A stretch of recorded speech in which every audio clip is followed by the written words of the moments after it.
Big news. I have some important news for you. Interesting news. It's Blake and Aaron's Spilling the Tea with Sandy. K-Man's top news headlines of the day from CMR.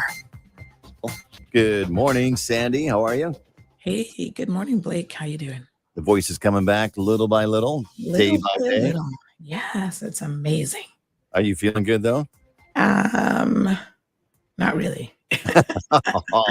Oh, I know it takes a minute for sure. Yeah, this one's like really hunkering down on me. It's like, whoa, what on earth? yeah. Well, there has been a nasty bug going around.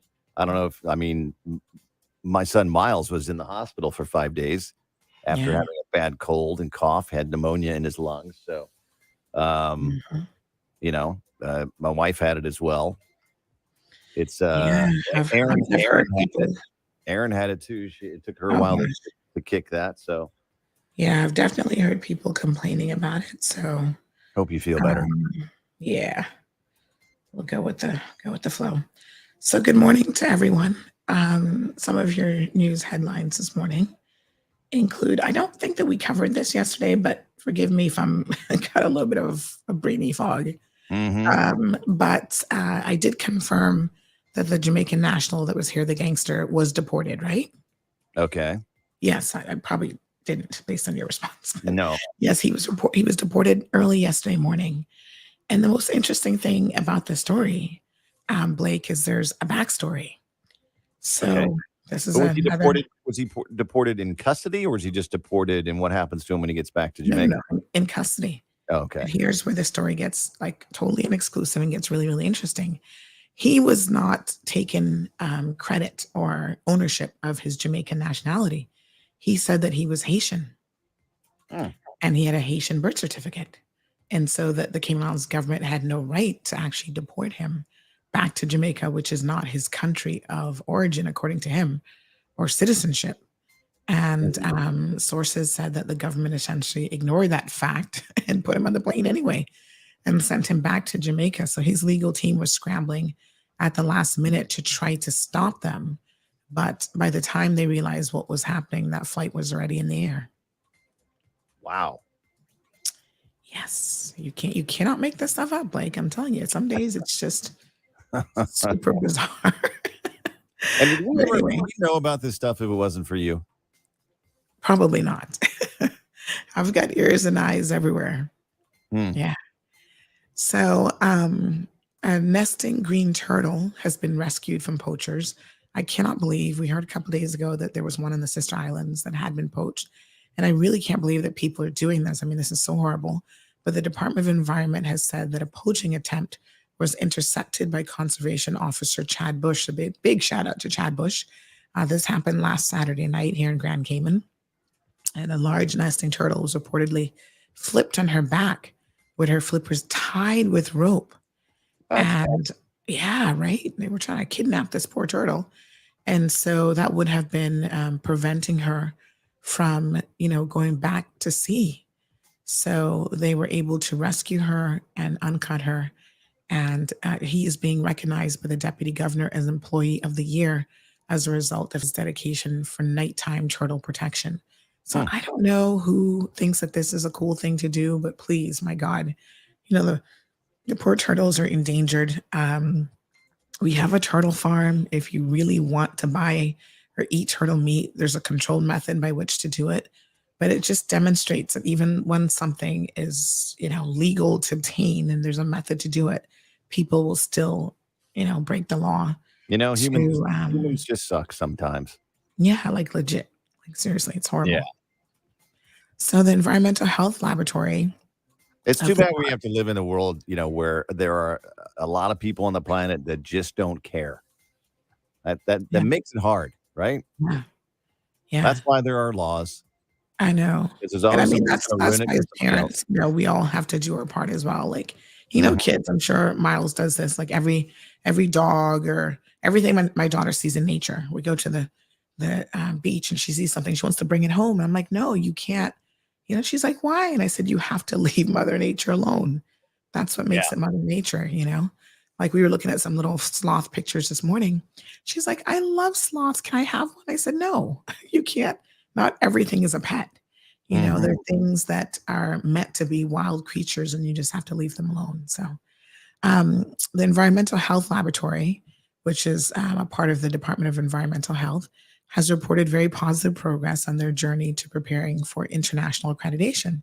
So this is great. They're trying to reach the international standard, the ISO 17025 of 2017, which basically has general requirements for the competence and testing and collaboration laboratories. So this is fantastic. They say that they're continuing to make progress and improvements to the work carried out and reported during their annual laboratory management review by members of the team. So congratulations to them.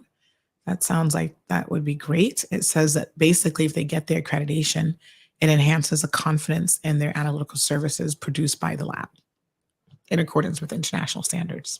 Ah, cool. Yeah. So Jamaican police officer has been arrested in the disappearance of his girlfriend.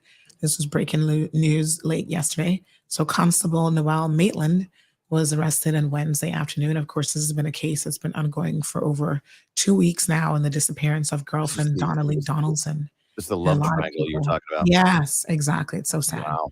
But yep, he's been arrested. So we'll see where the case goes from there. Definitely we'll keep you guys updated. By the way, I meant to tell you, we missed you at King of Wings on Sunday.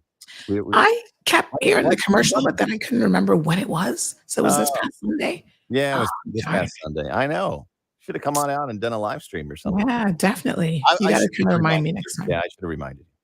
Anyway, catch Sandy's show right now, happening in about 10 seconds on Bobo 89.1 FM. We'll see you tomorrow for the Friday headline. Peppermint, sorrel, ginger, beaver grass, or English. Get it ready. Your morning tea just got hotter. Ooh, honey child. On the cold, hard truth. Bobo 89.1 and Cayman's #1 talk show are bringing you morning talk like no one else. Monday Rewind, Impact Wednesdays, Caribbean Connections, and much more. Don't miss a beat with what's happening in the local community. Just keep sipping your tea. What a mess. Here's your host, live and direct from the Cayman Islands, Sandy Hill.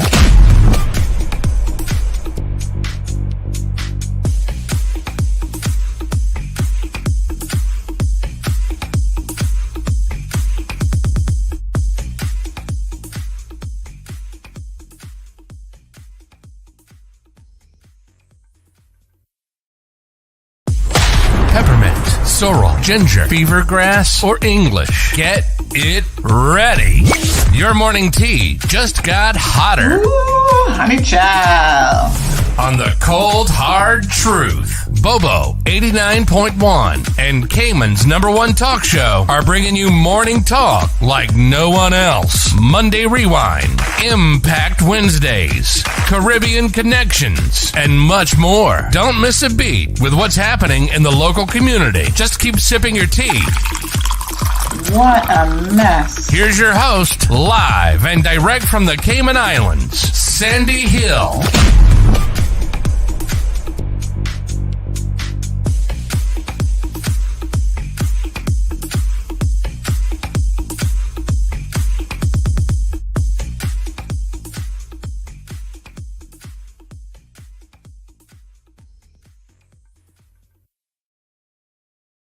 All right, folks. Good morning. My apologies to the double intro there, but I realized that I had not connected to the radio stream. Oh my gosh. Got to be on the ball, folks. Got a long list of things to remember each and every morning to make sure that we go live without incident. But some days you still have a little incident. Okay, so we got a lot to talk about this morning. Happy Thursday. We do have a Sargassum guest that's going to be joining us a little bit later on. So let me just check a few things here. We do have a gentleman who's going to be joining us for the first segment of the show as well. Let me just double check something here. All right, so this cold that just doesn't want to give me a break is still here, as you can see.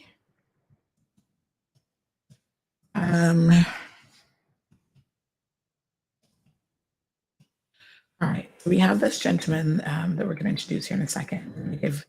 I'm going to give you guys the backstory on the situation.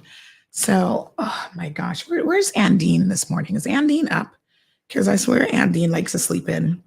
She wakes up half the day and then she joins the conversation. And sometimes I'm just like, the ability, and I know we all struggle with it, trust me, even me myself, the ability to just remain silent when you see something, especially when you don't have all the facts, is going to be considered a superpower really, really soon, especially when you're dealing with social media.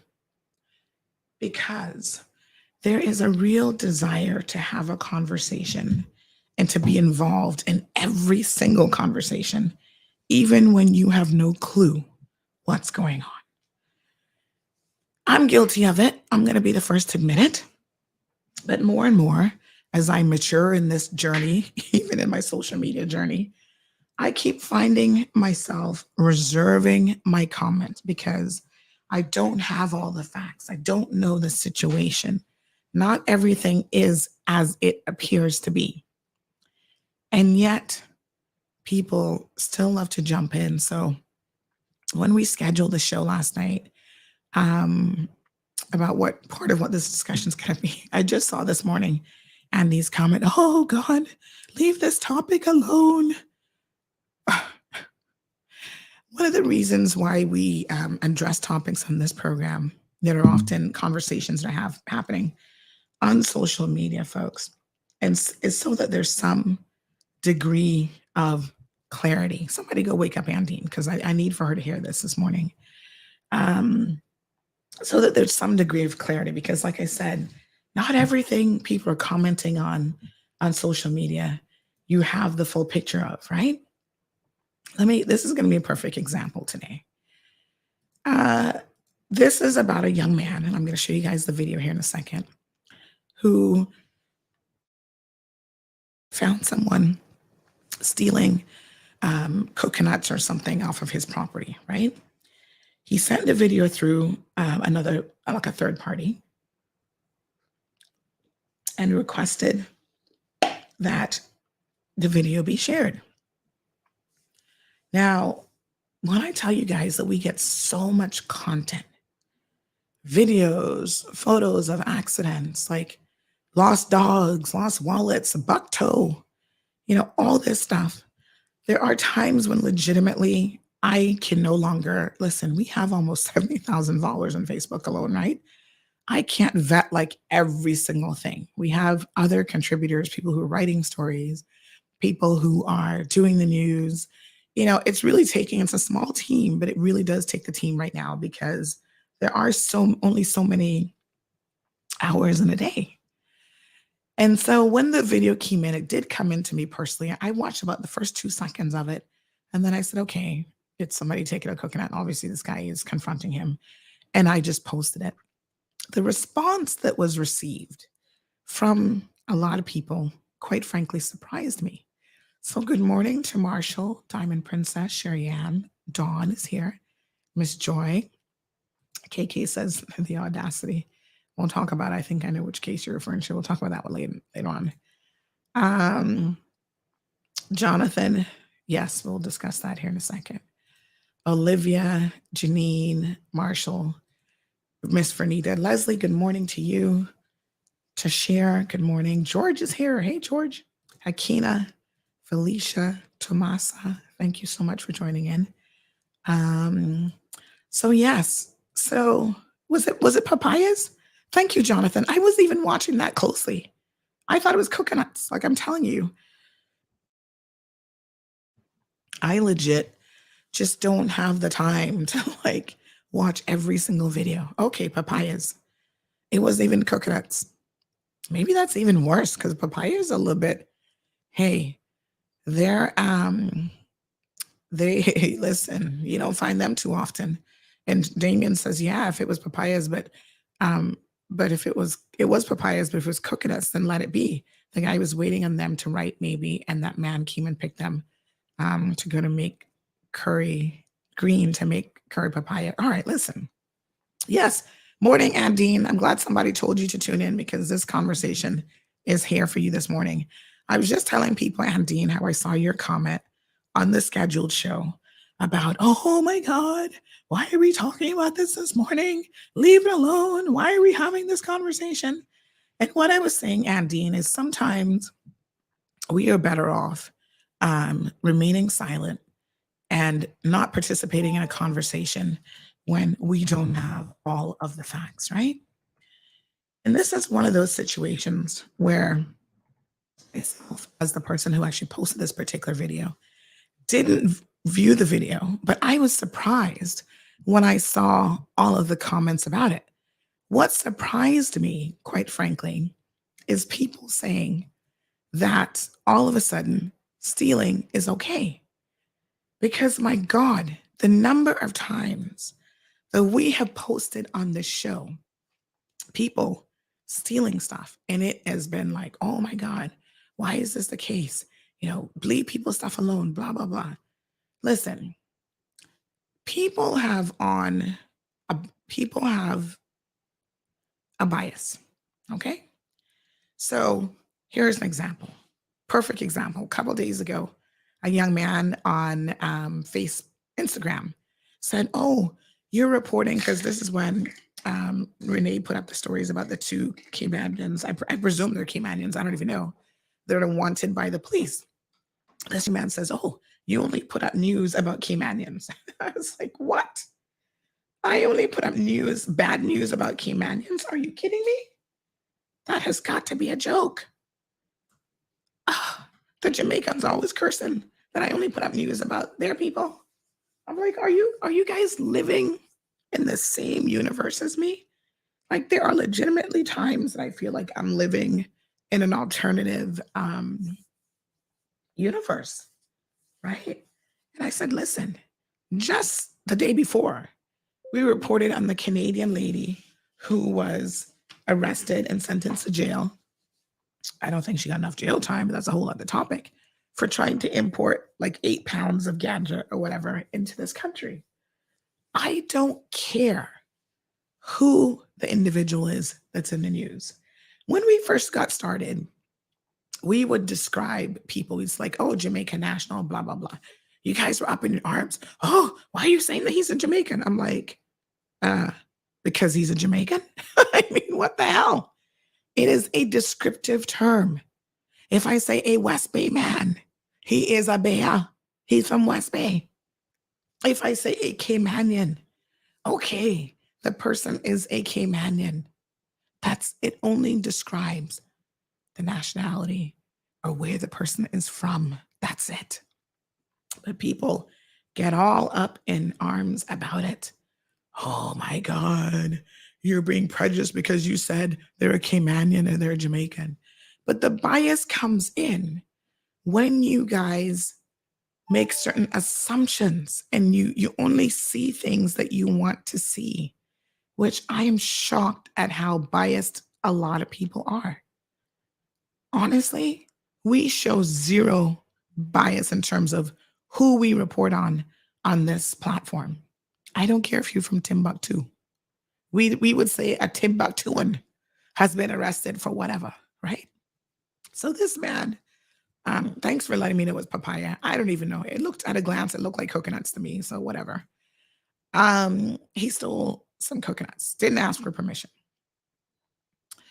And, the interesting thing about this is the responses were all of a sudden like, oh, well, God owns everything. This is God's good green earth. Why does it matter? You guys should learn to share. And I'm like, whoa, whoa, whoa, whoa, whoa, whoa, whoa. Hold on a second here. How is this any different than the countless videos over the past 5 years that we have posted up about people stealing all sorts of stuff, including coconuts and other things? Why is this situation different? Why do y'all have such degree of sympathy for this man? What am I missing here? And the comments just kept going and going and going. In fact, let me see if I can see how many of you wasted a good allotment of your time on this situation. So much so, folks, this is the crazy part, that if you were working that day, I don't think you got any work done. I'm just like, wow. Are y'all legit right now? Let me see here now. So I know it's gotten a ton of views. Oh, yes. 95.3 thousand views. What? Over 888. Let me just give you. Don't go on people's property. And hold on. I gotta play the video in a second. All right. So we had 759 comments, over 95,000 views, and 884 reactions where you guys are like, thumbs up, laughing, whatever. What? I mean, for a video that is literally 1 minute long. But the underlying issue for me is, how do you excuse someone stealing? And it doesn't really matter what you take, right? How do you excuse someone taking something in the one instance, and then the other times you don't? And then what really annoys me is when people want to step forward and they want to say that, oh, I'm only posting up this guy you ask where I don't even know who the heck he's supposed to be, but I'm only posting him up because he's a foreign national. I'm like, what? Look at the number of Caymanians who ring in people's doorbells, breaking into people's cars, stealing people's fruits, stealing cell phones. Remember the Canadian guy who went and stole a stapler? We put him up. We do not discriminate based on who you are. It doesn't matter. And it's really, really unfortunate that the only argument I feel like I'm a broken record sometimes, but the only argument that you guys seem to have is that, oh, well, this person's a foreign national. I'm like, how does that apply? If it's not true, why do you keep bringing it up? I mean, it just isn't true. So I'm like, okay, this is clearly where the bias comes in.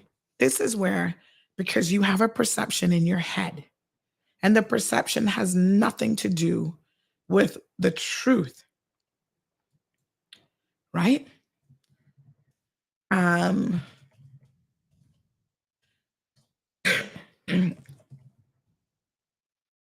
The perception has nothing to do with the truth. It is because you figure, well, let me just throw this out there. Some of you don't even pay attention. Maybe that's why you're misinformed. You don't even pay attention to what is posted in CMR. And despite that, you want to jump to conclusions about, oh, this is what we're posting and this, we're posting this and that, whatever. So we're going to call the young man this morning and talk to him to get the backstory, because again, I don't know the backstory. And most of you who are watching the video, likewise, do not know the backstory. So you're jumping in the comment section, you're jumping to conclusions, and you don't even know why the young man might have been upset or why he might have been irate. So, Andine, I'm pretty sure that I didn't say you were a late sleeper. I said if you're sleeping, to wake up and watch the show, because I'm directing some of these comments at you when I saw your latest thing about, oh, why are we talking about this again? We're talking about these things to make sure that people have a degree of clarity on what it is that we do on this platform. I've always said, listen, we're not everybody's cup of tea. And if you do not like it, there is a scroll button. In fact, there is a block button. You have the ability to block CMR so that nothing that we post shows up on your feed if you're so bothered all the time. It's so simple. You don't have to get worked up. You don't have to feel any way about it. Smack that do not show me anything from CMR button, block CMR, and you're good to go. Mia, good morning, joining us from the Philippines. It is unfortunate when people can't look at things objectively. Saying that this is God's earth and he's given us everything and we must just share with everybody. All right. So that house that you have, God gave that to you too. Okay. That job you have, which you're trying to protect foreign nationals from taking, God gave that to you too. So if they walk in and say, oh, I'm going to take over today, let me just have your job. Are you going to be the same person posting on CMR about, oh, well, God said to just share everything? I hardly think so. Somebody comes into your house to take something that you've worked hard for. All of a sudden, well, the Bible says, Proverbs verses blah, blah, blah, says that I must share with everybody. So yes, come and sit down at my dining room table. Take my furniture. Take anything you want. There's no difference. Just because it's a fruit, you think that there's a difference? Taking something that does not belong to you, especially when you see, listen, I'm a mango thief all the time. And I'm willing to admit that, boy, I love me a green mango, a turned mango. And if I see a turned mango in the bushes, I'm on top of it. If I see it in somebody's yard, I'm going to ask, excuse me, I'm a turned mango addict. Can I please have some of your turned mangoes? In recent years, because more and more of the local trees that I like, because I don't eat other mangoes, like I like a Cayman mango. It's becoming more challenging to find them in the bush and whatever. But if I can't find any, I actually have a couple friends like Miss Iva, like Miss Lisa. They have these mango trees, and every year they know to put Sandy on their list of we're going to have a couple bags for her. Let's call this gentleman this morning to get his side of things so we can put it in full perspective. Because being able to put things in perspective is a really important, I don't even want to say skill. I think is the way to say it. All right, so let's call this young man. Let me see here now. Oops. Let us see. 324. Oh, hold on. Uh-oh. Left out one number. 324.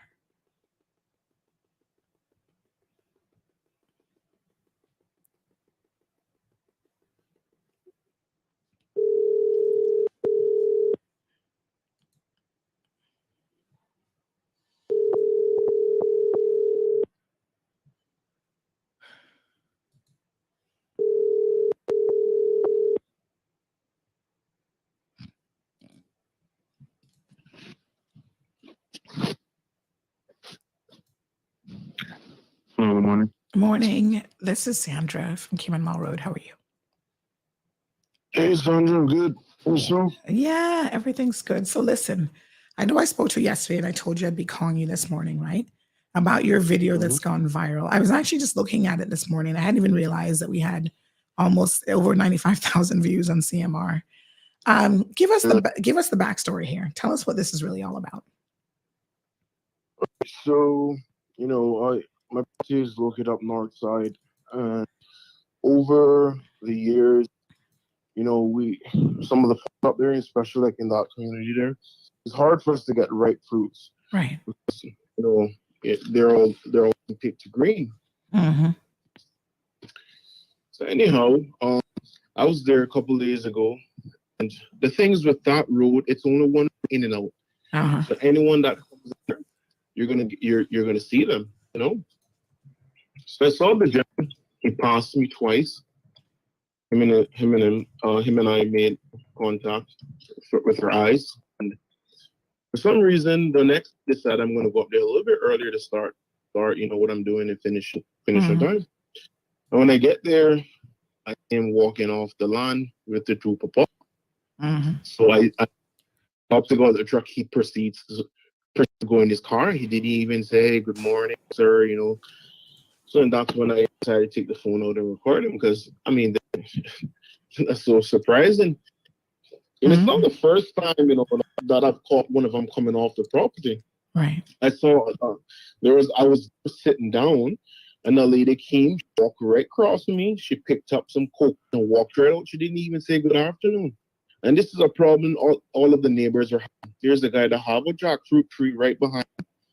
He is yet to get a ripe one. Take it off when they're green. I understand that's a special dish they use it for and stuff. And they just stuff, and nothing is wrong with sharing it. They have this thing that they don't ask. They just take what they want. Right. And I just wanted to bring awareness to the people that stay around me. That's what's going on. Yes. So we're gonna watch the video because I think that first of all, there was a lot of misinformation about the video. I didn't watch the video. When it was sent through to us, someone said, hey, this gentleman wants to share this video and he's asking that you post it. And I said, okay, fine, whatever, not a big deal. And I watched like the first couple seconds of it. In fact, I thought it was actually coconut. And all this time I was saying, oh, he stole coconut, because again, I didn't really watch the video that closely. And it kind of does look like a coconut, to be honest, at the first couple seconds, right? And I understand now it's actually papaya, because, coconuts are also obviously heavily in demand, right? A lot of people want those for, I don't know, making different dishes and stuff as well. And some people actually, there's a profit making business. So some people will steal from you in order to be able to then go out there and sell it and make a profit. And I'm not necessarily saying that that's the case with this gentleman, but I'm going to play the video because at first I thought, when I saw the comments, like, oh, you must just share with people. What's the big deal? Blah, blah, blah. I thought, sorry, because they were also saying, like, maybe you shouldn't, you shouldn't embarrass him. And I'm like, there is a point to posting something publicly. Number one, sometimes it's about educating the public. And number two, sometimes it is about, embarrass one and you got to stop the other 20. You know how many times on this platform we've had people who go, man, Sandy, today I almost parked in a handicapped spot, but then I thought to myself, oh my God, I don't want to end up on CMR. Even me, myself, every time I park bad and I get out the car and I go, ooh, I kind of missed the mark. Right? I'm a little bit over on this side. I'm over the line. I get back in my car and I straighten up because I'm like, somebody's going to take this picture and send it to me. And then I'm going to have to post it and it's my own car. Right? Yeah. So there is a degree of corrective behavior that comes out of this. So let's watch the video. I'm going to have everybody watch the video. And then we might get a better sense, I think, of what's going on here. Don't go on people's property and take their stuff off. You ask for it, right? How many times you drive past and you see my truck here? This is yours. How you mean if it's mine? You see me here? You see my truck here all the time, right? I thought this is... No, you guys always do this. You come on my property and you just take what you want. It doesn't work like that. Okay, That's what you do back in India? I didn't know. Do you do this back in India? No, Go on. I just a visitor over here. You don't do that. You don't Sorry, put it back. Yeah. Put it back. No, I'll just give you. I don't want it. You put it back. You don't do that. You ask.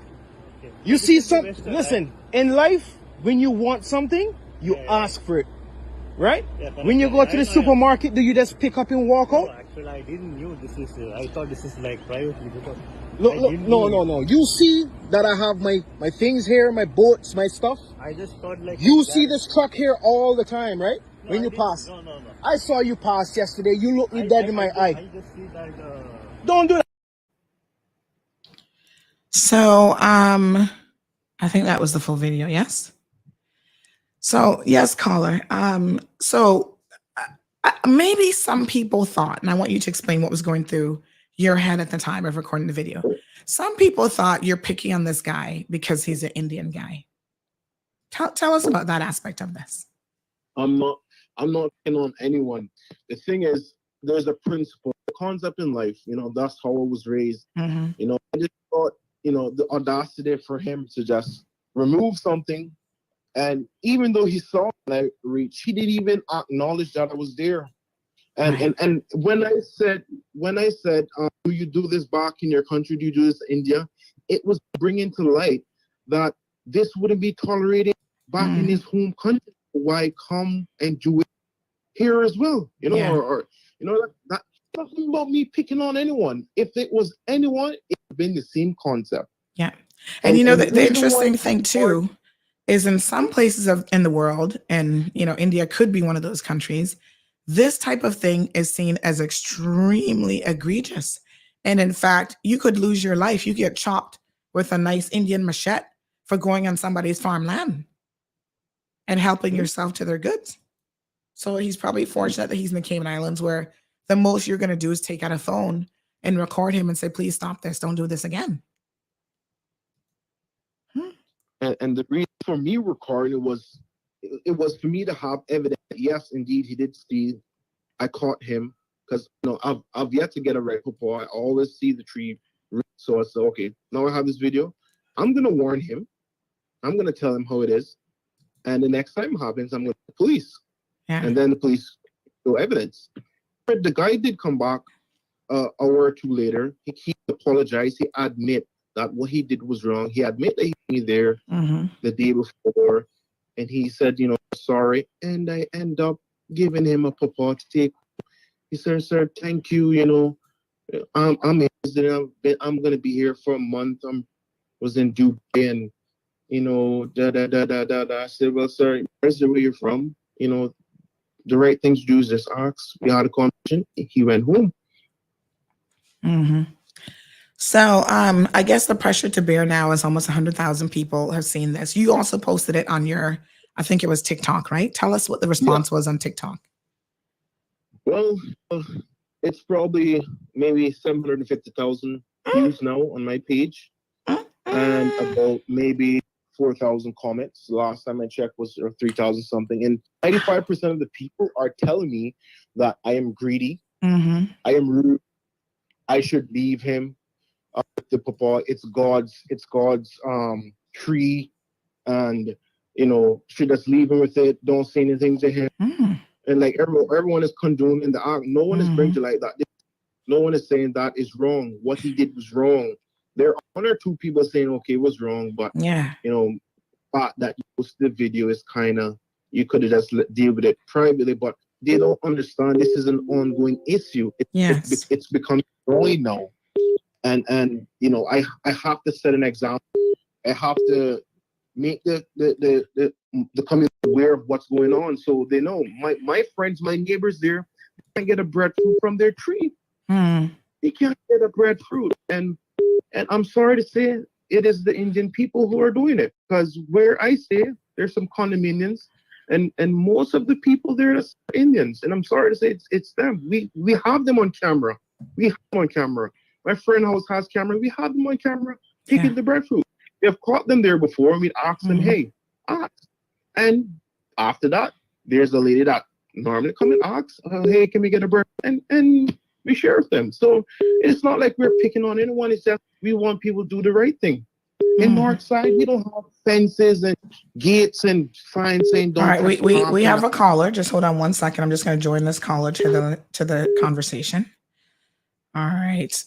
Good morning, caller, and welcome to the program. Sunday morning, and morning to your guest that's on the radio, that is on with you.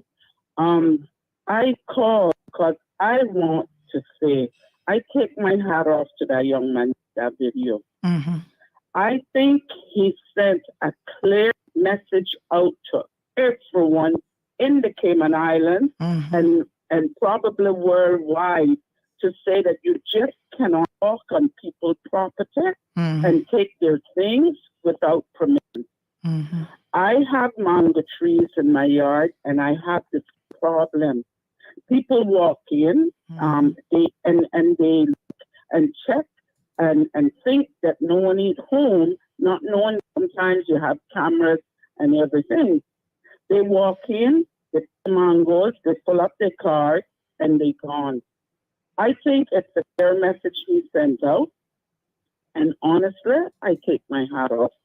Because even though I put a sign on my gate saying trespassers will be shot, and those that remain alive will be shot twice. But you can put in a sign and do anything, and they still come in. And I have a tree that when the mangoes at a certain stage, they turn pretty orange. And people seem to think they're ripe, but they're still green. Just that they turn that color until they ripe. And they just walk in and pick everyone. I had a lychee tree that the owners that bought it and planted used to get everyone off of it. And I got so upset one day because one evening I come home, leave the morning, the tree was loaded, and then I come home, the tree almost empty. I just went out and cut the whole thing down. God forbid. Wow. But it hurts you to the heart to know that you go, and I purchased every one of my fruit trees, everyone almost. Some, yes, I catch because I know how to germinate the seeds and stuff. I know how to do that, and some of them I catch. But when I do that, I sometimes give away some of the trees that I germinate.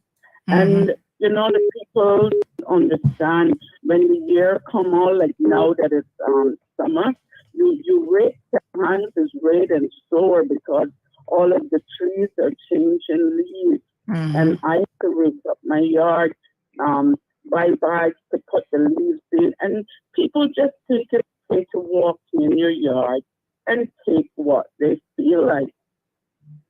The other day, I'll give you a joke.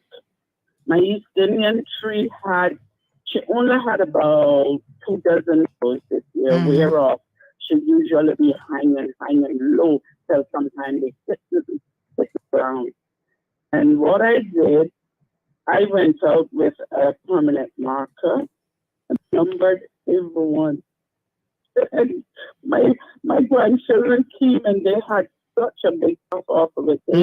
They did a video off of it and they said, well, because show our children this what I used to do when I didn't have many mangoes.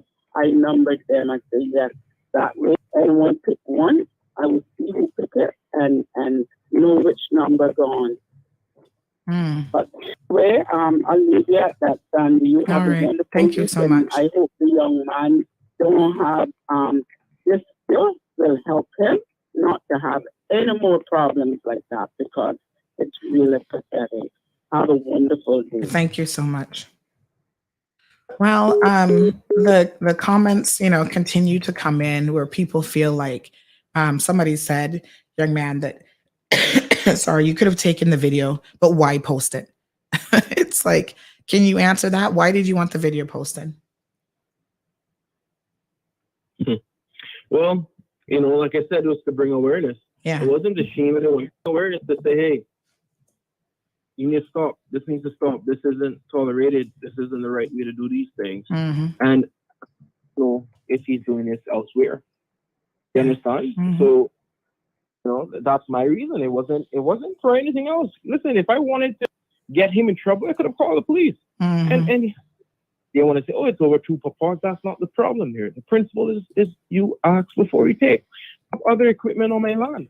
Mm-hmm. And I run a small business. I have other valuable equipment there that I store there. And same thing you do with the papas, he can do with them. And that's thousands of dollars of hard-earned money. You know what I'm saying? So, no. And, people are commenting saying, oh, well, put up a sign, no trespassing, put up sign. Listen, And once it's private property. Yeah.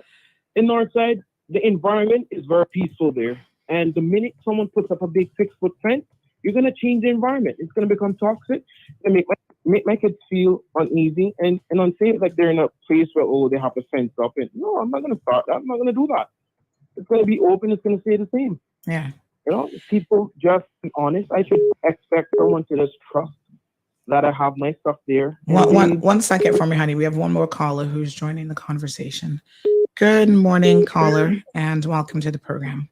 Good morning. Good morning. Oh, yes, ma'am. Yes, there you go. Sorry about that. I saw the video. I wished I had the opportunity to see it from the very beginning. Mm-hmm. But I saw the video with the guy with these 2 huge, they're bigger than coconut, papas, casual and all. And I'm glad this young man had the good sense to pick up a camera. Mm-hmm. This going worldwide now.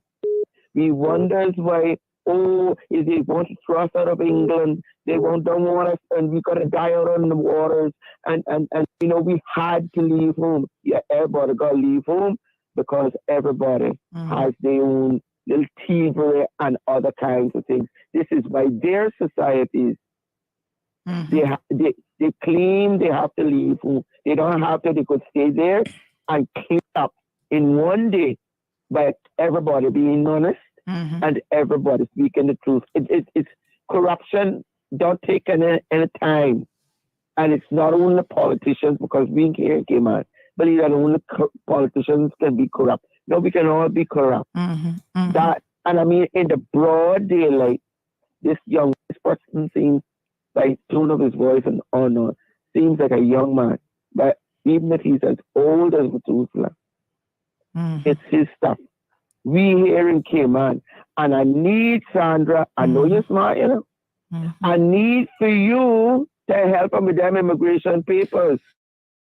You can ask a few salient questions on immigration. You can do a little vetting before you give out work permits and all that kind of stuff. Something needs to change in this country, because listen at this person like things farming on his land. How about if he had a gun permit? Just hold that. Speaking of gun permits, hold that thought for me. We got Denny on the line. 1 second.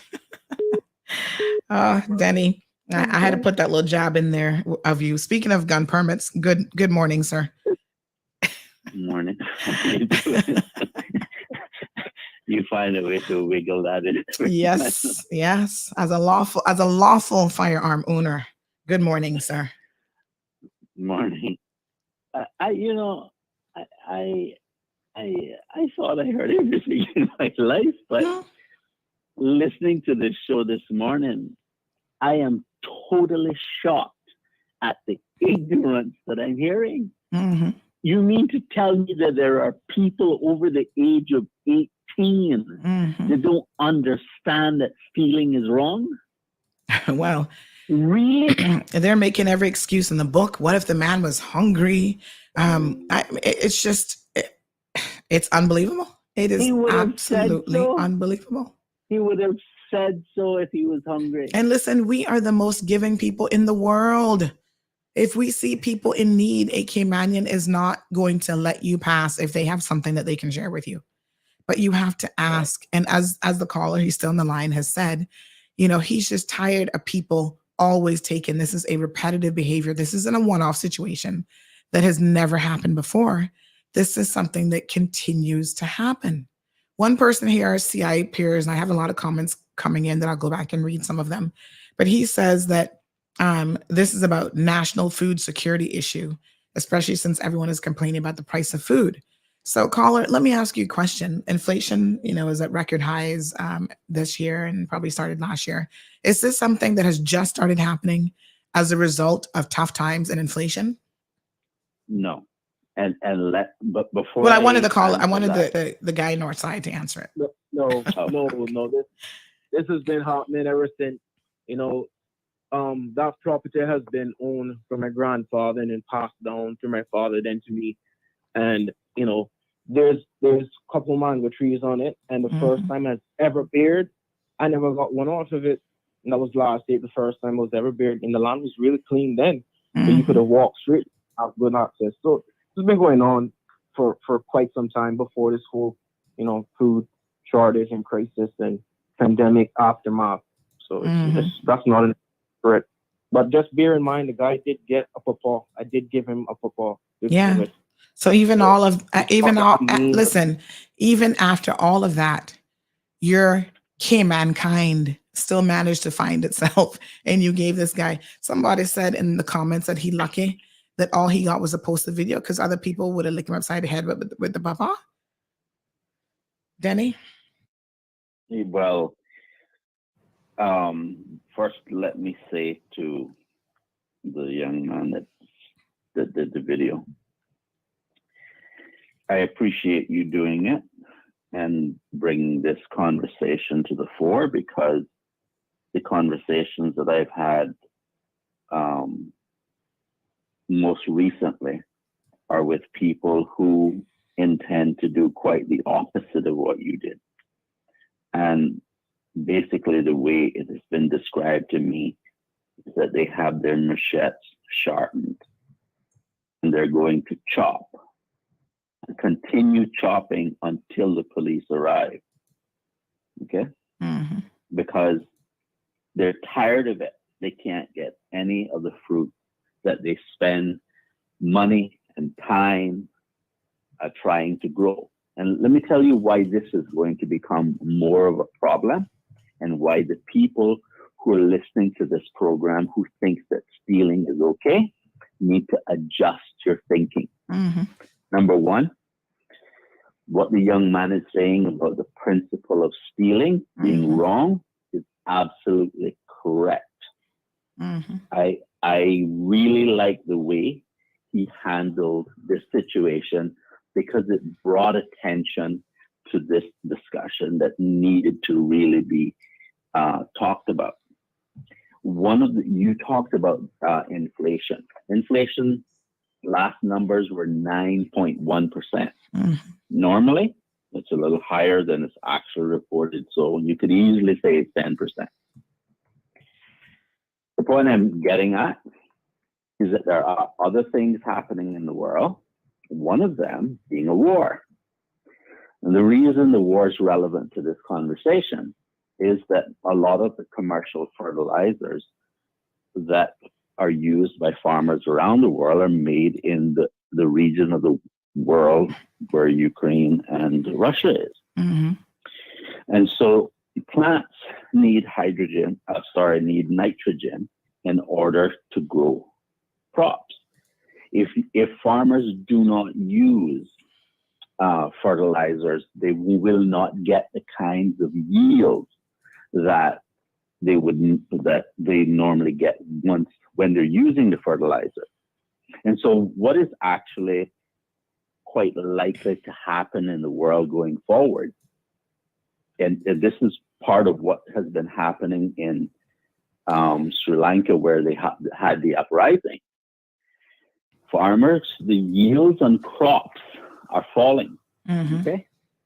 Translation, people are not getting the food that they're normally used to getting.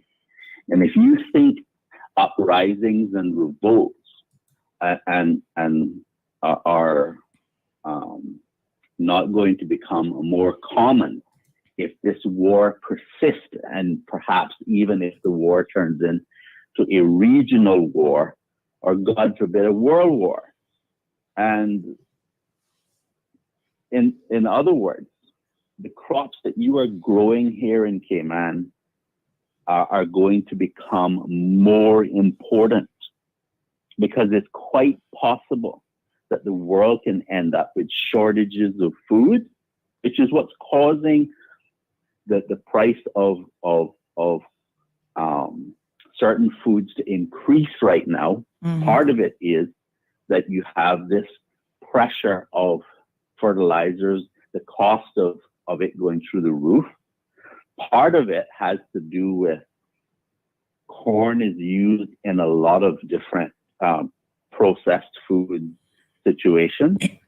And there's the pressure of wanting to use alternative fuels that are created from corn, which means that instead of that corn going to feed people, it's going into gas tanks.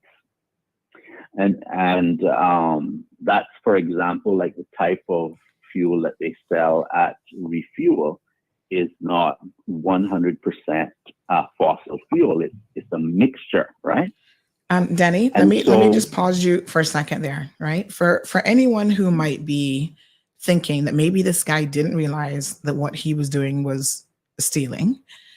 Stealing is a universal concept, and certainly in India, they have their section 373 of the Indian Penal Code, which states that anyone intending to take dishonestly any movable property out of the possession of any person without that person's consent moves that property, that amounts to theft. Now, you might be thinking to yourself, well, surely people in India can walk around and just pick stuff up and take it, because maybe that's why he has this idea in his head that he could have done that here in the Cayman Islands.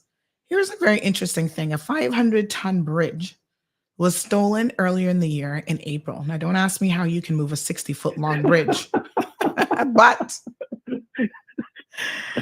it was stolen. And one of the headlines on the BBC says that in many parts of India, thieves regularly steal water pipes and sell them to illegal factories, which make small crude guns, et cetera, et cetera. But this one took the cake when thieves literally stole a 60-foot long bridge weighing 500 tons. It's shocking. I mean, that was hard to understand. I'll send you the link, but yeah, they say that the bridge, which was built in 1976 and had not been in use since the early 2000s, after another concrete bridge was built nearby, was stolen by a gang of thieves. So my God, what can you paste down, tie down, hold down that people might not feel, like they can just take? Well, you see, as the cost of living increases, and it will continue to increase, most likely, okay, is that this is going to become a more contentious issue. Because before we had the war, people were expressing thoughts that are very much unlike what this young man did, okay? And when it reaches the point where you're working two jobs, you can't make ends meet, what you're farming in your yard you can't get to eat, somebody's going to snap. Okay?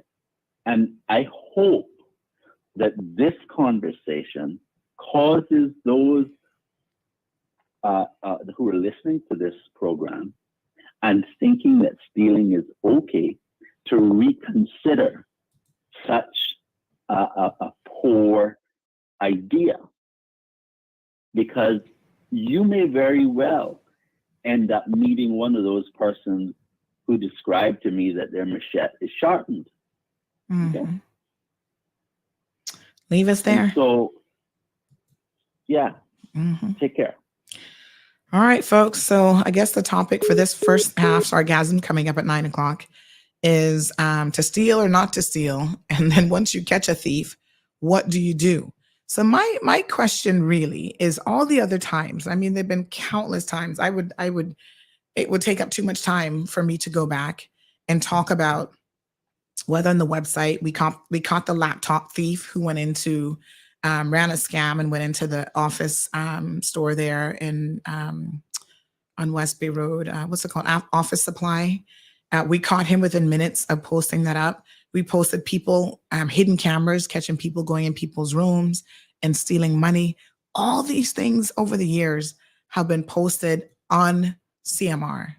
What makes that? Listen, stealing a stapler to me was one of the stupidest things in the world that you could potentially steal, but it was still theft, right?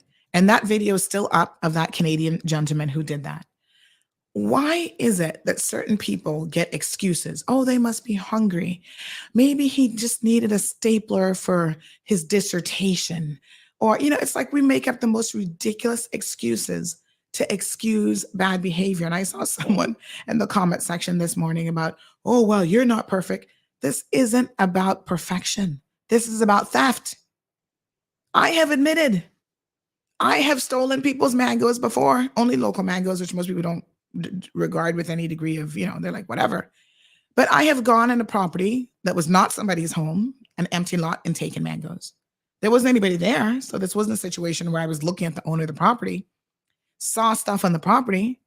This was just in the bushes, but I'm sure somebody owns that piece of land. So technically, that's still theft. They haven't given me permission. I didn't have the opportunity to ask. But if I see someone, it's in somebody's yard, right? And it's obvious the boat is there, the equipment is there. You see the man sitting there looking you in the face and you walk by. You don't even have the decency to say, morning, is this your property or do you know who it's for? Can I take a papaya? I mean, that is the difference. He actually had the opportunity here to ask before he took it and he chose not to. What a mess. Mr. Miller, we thank you. We thank you for bringing to light, a little bit more of the details in terms of what happened. We really hope that, again, Northside is more of a farming community than some other areas, that people really, think twice before doing something like this. And we appreciate the conversation with you this morning. All right. Thank you. Thank you for having me. You have a nice day. Okay, my dear. Miss Charlene, you're still there? Yes, ma'am. All right. Any final comments? Oh my gosh, I'm going to read some of the online comments here. First of all, mine is an immigration kind of question. Mm-hmm. Does this man have a job in the Cayman Islands? Does he have the correct papers to work in the Cayman Islands? And if he does he have?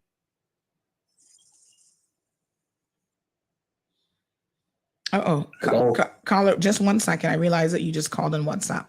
So we're going to go back to Miss Charlene and we'll get back to you in just a second. Y'all say if they shouldn't be here. I don't really know. But it seems like it makes sense to me.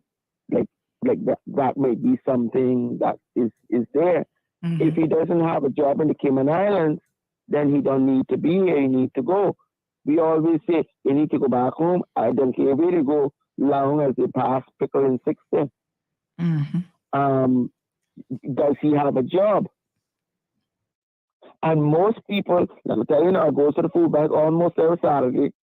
The one up there on Linford Pearson, Charlene is there. And these people have jobs, and they're still in the food bank in the lines, wanting to beat people up. It's not going to become a hustle. It is already a hustle in these lives.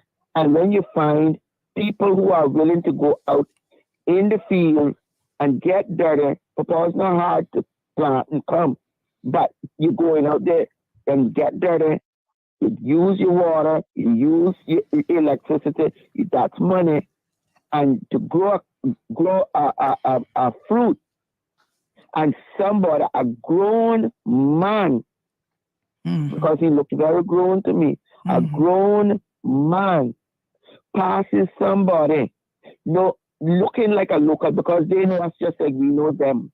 And you don't even say morning, and you're gone on the people place. Again, an immigration issue to me. They have no respect for us. They have no respect for whom they find here. And you know what it sounds like to me? When I went on the property and I tear up anything I want, walk out with the rest, I went and chopped that. And so everybody won't get on the bandwagon now of not going to Foster's and putting money in the till to purchase what you want. It's the job you now have in the Cayman Islands. And I want all of them, and I want all of us to recognize this one salient point is that we don't pay income taxes here. And I don't know nothing about fairness and equity and equality. I want all foreigners on work permit to pay income tax, because if I had anything going on, Charlie would be willing to pay her income tax that my country might get along. And as for all those people who come here, I think I don't know how you can dicey it up. I don't care about human rights and constitution and all that when it comes to this. Pay something to live. You're not paying anything into the government core pot for us. And you expect to go now when the young people put labor into the ground and reap their harvest while they sit down and watch you. But you know, I'm not gonna say nothing much about this. But it should have been one time when Shade Road was king. And I can tell you, and I know that many people know, he wouldn't be walking but this country, but that's what his problem is now. And what all of the rest of them, their problem is, it has been posted and it's gone international that these are the people who are doing these things. What other nationals from his same country and same region of the world should be doing is really calling him up and saying, boy, you mess us up in the Cayman Islands. And I so want a job on the immigration board. Because if I was there, look here, you know he wouldn't go no. I can't say what anybody else would do, but I can tell you my one would be no with a big X alongside of it. I mean, people sitting down there in the broad daylight, and I need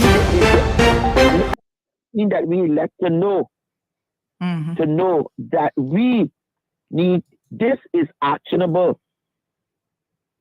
All right, Miss Charlene. Darlene Manzanera says, if that's a Charlene, then I know, shouting out to my friend. And Leslie, who's also overseas, Leslie Monroe, says, I was thinking the same thing. Hey, Charlene, if that's you. So a few people overseas saying hello. Thank you. All right, my dear. This is actionable. This is actionable. And the police, our politicians, Mr. J up in Northside, and everybody, dig this up, please. We need to put a stop to this. Caymanians put their labor in the ground and they built this country, and it's nothing. We are nothing here. These young people come along still doing what the traditional, our older generation did. They're putting seed in the ground and it walks up and he can harvest it. I don't think that's right. And we elect 19. And Mr. J up in Northside, do something about this, please. Thank you very much. All right, my dear. Thank you so much. So 936-2626 is the telephone number.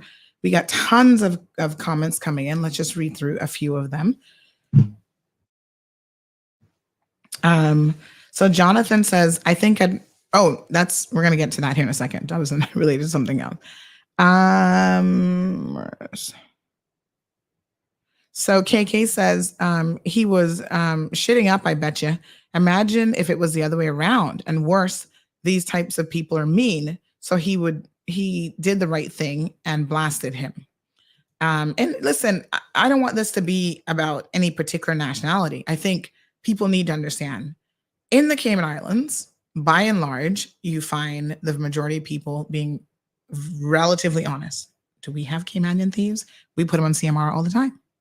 Yes, they exist. They find a board and they try to sell it in EK. That dude was featured on CMR. I didn't see y'all going to bat for him, trying to defend that behavior. We've had other people stealing coconuts. I remember when we first purchased our property, we had a lady who used to come and take coconuts, right? And so one day I was outside and had a conversation with her. And she said, oh, well, the previous lady who was here allowed me to come and get coconuts. Well, it turns out that was the realtor because the property had been here for a while, before we actually purchased it. So that was the realtor who told her, I guess, at that point, although it had an owner, because, somebody's selling it, no one was living here, she could come. And so she thought now that she had lifetime permission to be able to come and get the coconuts. And we said, no, we actually are a Caribbean family. And we'll use our coconut. I'm drinking coconut water right now. I had to buy it because we had to cut down 2 of our coconut trees. But I said, no, we actually have, my husband has a guy who comes and clears the coconut trees on a regular basis. And out of that, we get a little gallon. It's so amazing how people will come. This guy is going to go make a papa dish, I guess, out of papa, green papa, whatever. He's not going to come and offer this guy, oh, here, try my green Indian curry, papa, or whatever dish this is. You know what I'm saying? It's like people just don't think. In this jurisdiction, I think now it's fair to understand that you can't go on other people's properties and just take things, especially when it's obvious that someone is now there. Someone owns that property, their equipment and stuff is there. KK says the audacity. Dean, good morning. Says, love your top. Thank you so much, Dean. Miss Risa says the landowner stated that the man had been driving past his property the day before. So he felt the man was watching the property. Stealing should never be defended, no matter the nationality. He has every right to be upset and respond in the manner that he did. KK says exactly. You take something without permission, you're a thief. Doesn't matter what it is. You steal a stapler, you're still a thief.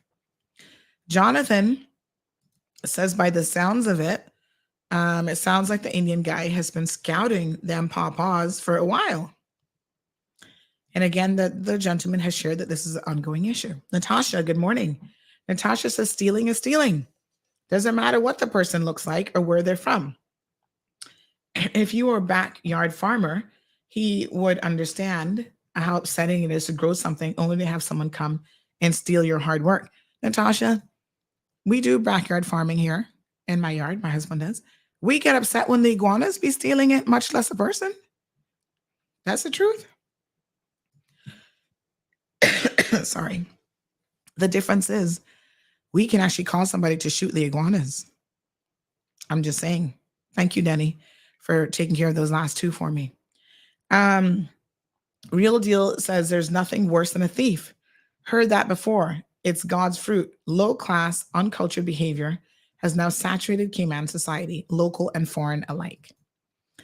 Cameron says your black button must be seized up these days, Sandy. Oh God, Cameron, I gotta be honest with you. I don't even have the time or the energy to take on some of these conversations anymore. We discuss it on the show and we just keep it moving. Next week, we'll be talking about something else. Tomorrow, somebody else will steal something else and y'all will have forgotten all about the papa theft. And Dean says, CMR, everyone has an opinion. Your opinion might not be my liking. It doesn't have to be. We live in a democracy.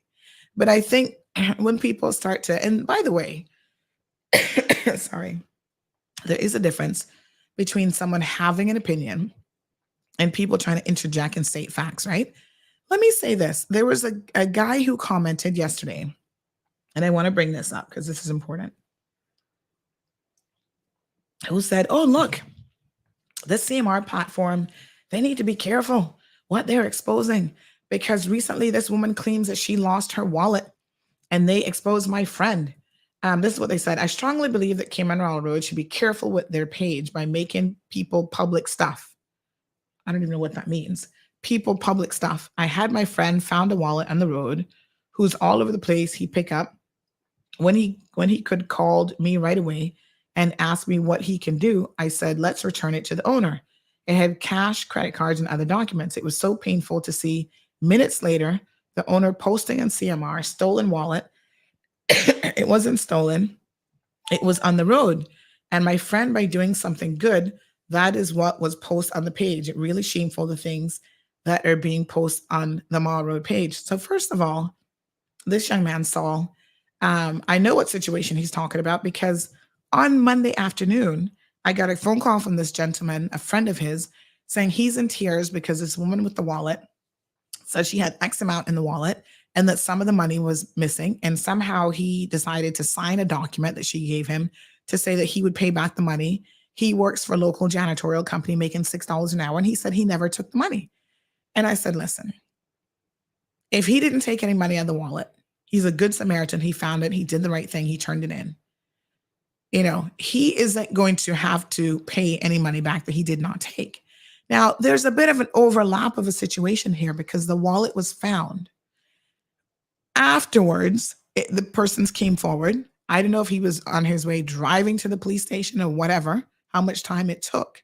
But I can tell you that some people do not turn things in until they see it on CMR.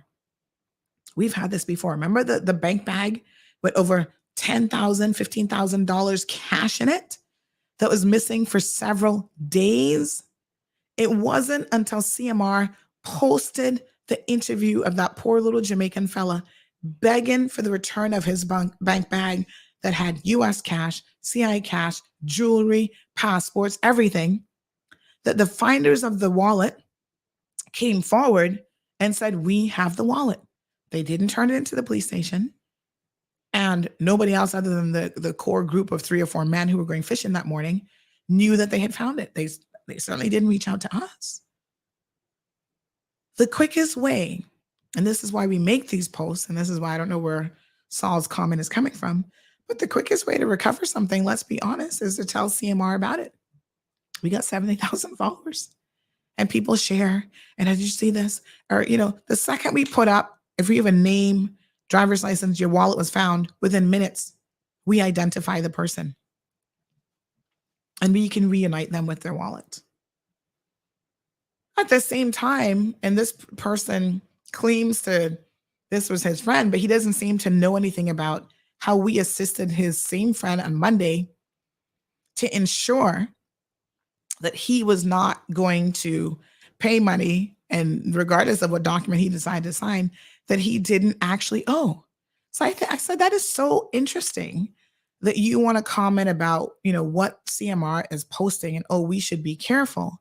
But at the same time, this exact situation that you're making reference to, you don't seem to have all the facts.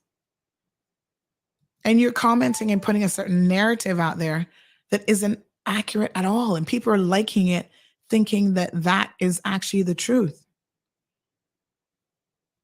You see, this is why I'm saying sometimes your best bet is just to keep scrolling.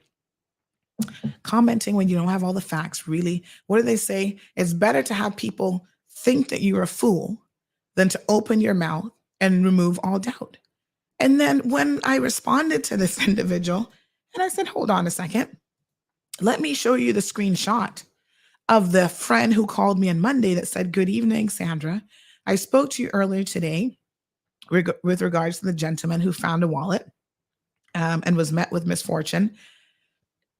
Sorry, after he did the right thing by returning it. Just to update you, he just called to inform me that the lady went back to his house around 5 p.m. this afternoon and apologized. She also gave him a token of appreciation, which he was very grateful for. I'm under the assumption that you had some thing to do with this woman coming to her senses, and I'd like to thank you from the bottom of my heart. You are a good person, Sandra. God bless you. So how is it that Saul is all in this conversation, but he doesn't even know how the story actually went and how it ended? It's like, Or are you only willing to tell part of the story because you want to try to make CMR look bad? Doesn't make any sense. Jonathan says, I'm sure the owner has been waiting and watching his papas grow for a while, and then someone come and take it. I would feel away as well.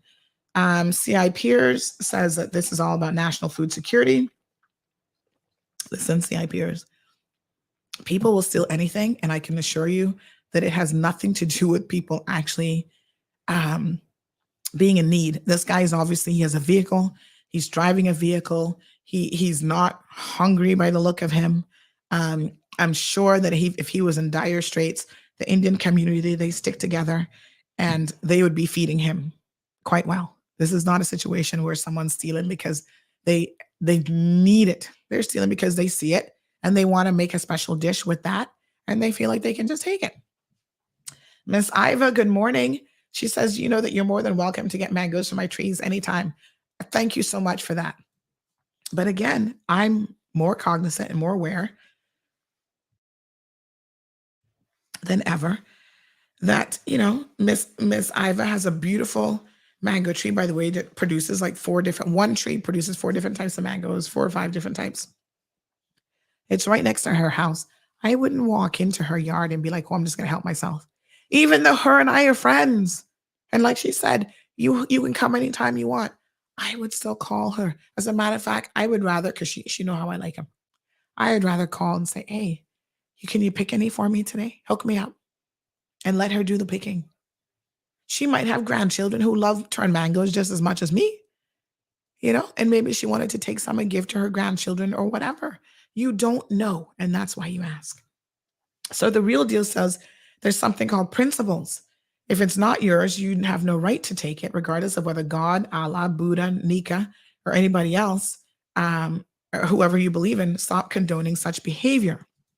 Miss Dorothy says, I'm in the U.S. and I have an experience with a neighbor coming over my property, and they pick up Papa, and I was upset about it. He never asked. That was stealing.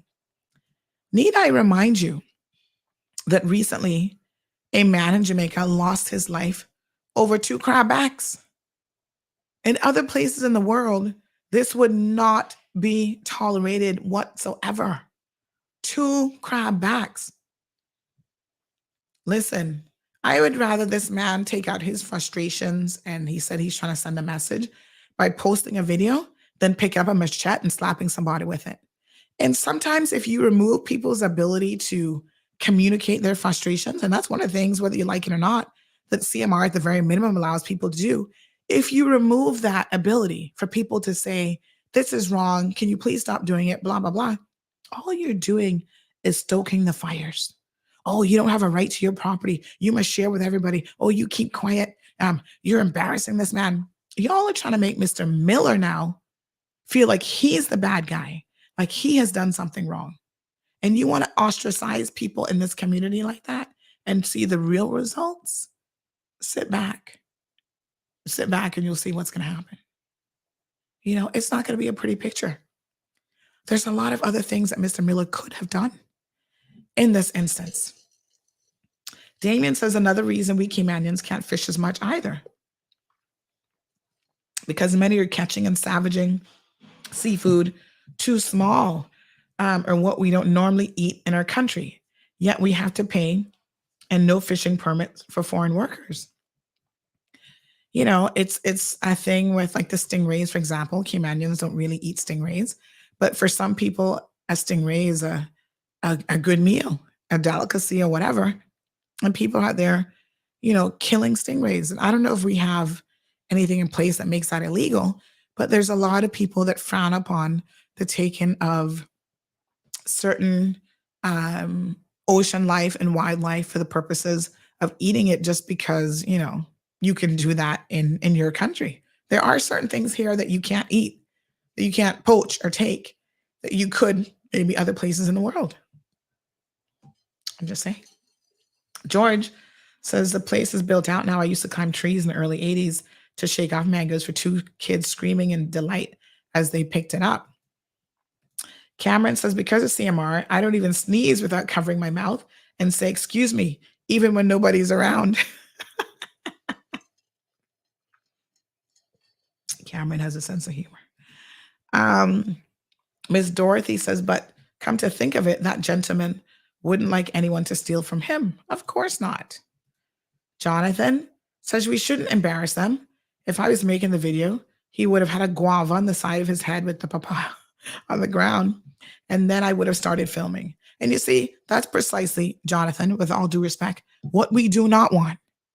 So if you're going to feel better by filming it and putting it in social media and say, please, I'm asking people in the Northside community, drive through a beautiful community. You'll see some farmland. You'll see some trees, whatever. Do not take.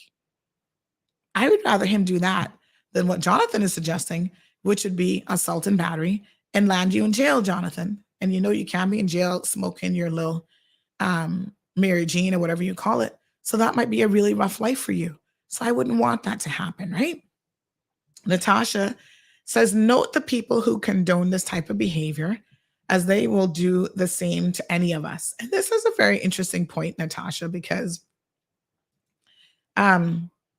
it's certainly not lost on me what you're saying, that someone who thinks that it's okay to steal fruit without any consequences would then somehow want us to believe that they're honest and upstanding people. Like, I would find that very, very challenging. If you're defending this, that definitely makes me look at you in a different light. And I agree with Natasha as well. Miss Lisa, good morning. She says it's disheartening when you tend your crop and come out and find everything stripped. Just ask. El Ray, good morning. El Ray says, I support the gentleman's action. I would have done the same thing. Don't take people's property without asking. If you do, otherwise it's stealing, plain and simple. Sherry Ann, beautiful morning to you. She says, Dylan Miller, it's your property, protect it. You planted it. If they reap, shaking my head. That's why farmers plant fruit. It's to sell, not for John Public. Thank you, son, for making the public know that we, the people, owns property here in Ireland for our families. And, you know, quite frankly, I didn't realize that this might be a bigger problem, especially in districts such as Northside and maybe even East End. Maybe it really is a problem out there and people need to be aware. Good morning, Miss Andrea. She says that some of these people are selling ground produce and fruits, don't have a farm, but drive around and pick from others and then sell it back to you even. And that happens a lot with the coconuts. Most people you see roll up with a big truck and, you know, they're taking all these coconuts because they are making money off of that. And like Andrea says, they don't even offer you a glass off of your own coconut tree, a glass of coconut water. Mr. Ramsford, good morning to you, sir. He says that my farm is on the main road and I have fence, but nothing stops people, only a bullet. And I do not want people, Mr. Ramsford or anyone else, to feel like you have to do that. So if a video and 5 minutes of embarrassment is going to make you think twice the next time you want to go raid somebody's mango tree, pawpaw tree, whatever, don't you think that's more effective than a bullet that would get people in trouble and would cause loss of life? Real Deal says any Caymanian you see condoning this type of behavior is that social class of people who are part of the problem in this country. Yeah, because like I said, we got our own Caymanian thieves too. Mr. Radford said to Mr. Miller, you did the right thing. Good morning to Shannon. Shannon says the man has the right to post the video. People need to respect his property. It's his hard work, blood, sweat, and tears. To hell with the guy if he's embarrassed. You know, one way to not get embarrassed is to not put yourself in situations like this. It's actually really, really simple. Jonathan said maybe he'll get paid by TikTok for having so many views. I don't know, but that's a lot of views. Dean says, Sandy, the world is in a mess. Obviously a new paradigm shift. Good is now bad and bad is good. Hence criminality is at its highest nowadays. You'll get killed to stand up for right. Even in your very home, they've strayed from the principle. And that is a point well taken, Dean. Thank you so much.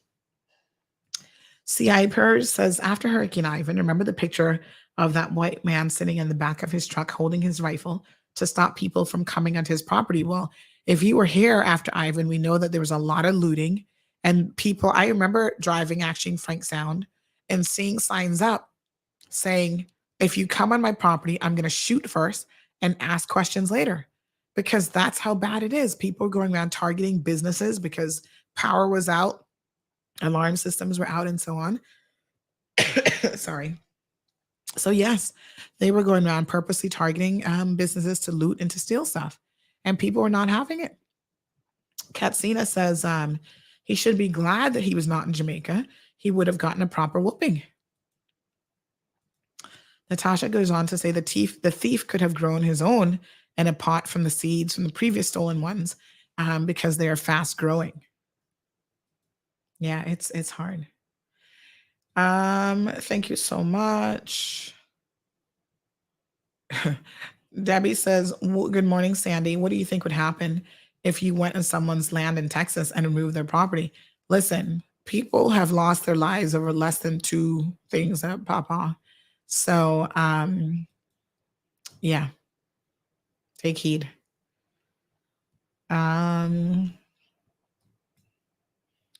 So Sonia, good morning. She said, for real, instead one, he takes two. Can you imagine? Somebody said that's probably about $30 worth of fruit. I mean, I don't know. I haven't had papa in years, to be honest. It's not something that I eat often. But I don't know. Is it that expensive? Yeah. Miss Darlene says, sorry to say, but he knew very well if that was back in his country, I don't think he would do that. All right. Well, I think the consensus says, morning, Lavana. Lavana, by the way, I need to message you. I was thinking of doing it last night. I need you to check something for me.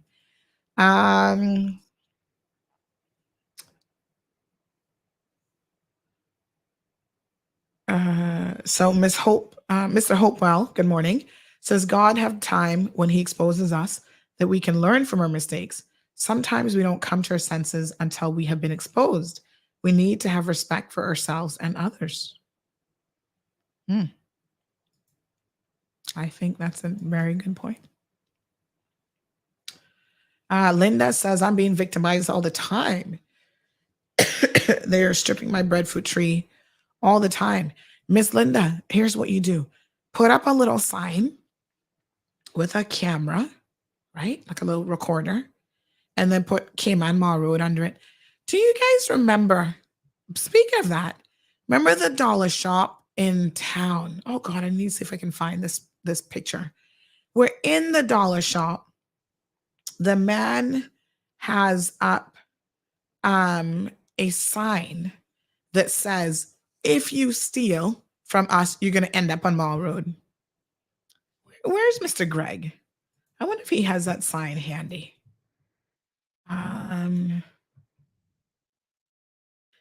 And he says, you have no idea how effective that sign has been over the years. I was like, wow. People are more afraid of being exposed on CMR for the world to see their dirty ways sometimes than even going to court or going to jail.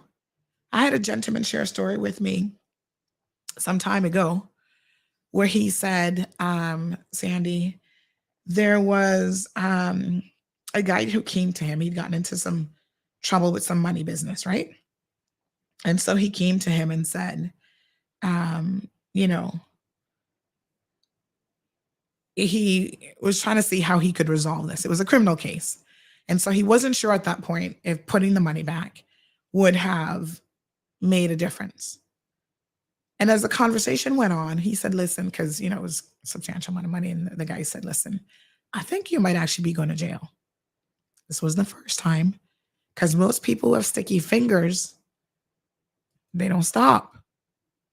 Right? And he says, yeah, I think you're going to go to jail. And he said, well, I can deal with that. I just hope that Cayman Mall Road don't get a hold of it. He was like, what? So the embarrassment of being on CMR is more of a deterrence than you going to jail? Are you kidding me? Mr. Dean, I think I was supposed to call you back. Oh, gosh. Forgive me. Hold on now. I just remembered. All right. Mr. Dean says, I commend Mr. Miller for posting the video. People are so disrespectful, especially those coming here in work permit. Stealing people's crops is becoming a social dilemma. They have a job. They shouldn't be doing this or even fishing. Good morning, sir. Good morning. Just calling you back. I know you'd called earlier. Yeah, okay, thank you. Yeah, the guys cover most of it, what I had to say. I'm just saying this guy has a job. Mm-hmm. All the people on permit on this island has a job. Mm-hmm. And they're going around stealing people things. I mean, that's a disgrace. Mm-hmm. This is a social dilemma because a lot of our nationals here on permits, they go around doing this. I don't know what the problem is, if they're not got money to buy the fruits that they want, or it's just a bad habit of them or whatever. They go around and stalk people things, go and scout people things out, see who be there, who not there, and all that kind of stuff, and then go back on the people property and take it. You know, I surprised. I seen other countries where a man got shot for stealing dry coconuts that had fallen on the ground. Oh wow! He came to the man property, and the man warned him on numerous times, and no, don't touch the coconuts. I'm not using them, but I don't want to bother to move my coconuts, dry coconuts on the ground, you know. And it was a poor man, you know. Mm-hmm. And the guy just got so fed up one day that when he see the guy going there, he just shot the man. Shot the man, and that was it. The man was in the property, and he was in his right. Oh so you know, is the guy should be. I don't know. I guess he is ashamed of doing it, you know. But I mean, the thing is, it led you to that point that you had to go so far that you had to been exposed before you start doing it. I mean, people just got to look into this and say, well, this not right at all. And you know what? Not even. I was going to say too, Mr. Dean, that sometimes people are not ashamed until they get caught. They're never sorry until they get caught. Yeah. You know, and then it's like, oh yeah, I'm going to apologize now because I've been caught red-handed. And I also see you now recording this. You know, a lot of people are like, well, he apologized. So what was the point of recording it? I'm wondering if they're thinking, would there ever have been an apology had the gentleman not been recording it to begin with? Yeah, exactly. You're not even got, you know, like years ago, what we call them hitters, you're not even got them hitters going around stealing people things no more. I mean, like the fruits and stuff. You know, years ago, we would have had them hitters going around stealing people fruits and stuff to go sell them or whatever. And they put a stop to that. That was a big, because remember that man was doing that in South Song, and that was a big thing. They put a stop to that. So nothing is hardly being done about this. Hopefully something will get done about it before people start to take the laws into their own hands. It's all kind of thing that they could get, and some of the time they're reselling it. Mm-hmm. Most of the time the people just reselling it. They're not in out of need. They're just reselling it. Exactly. And Magdalene says that here. She says the coconut thief who picks coconut and sells it to the farmer's market.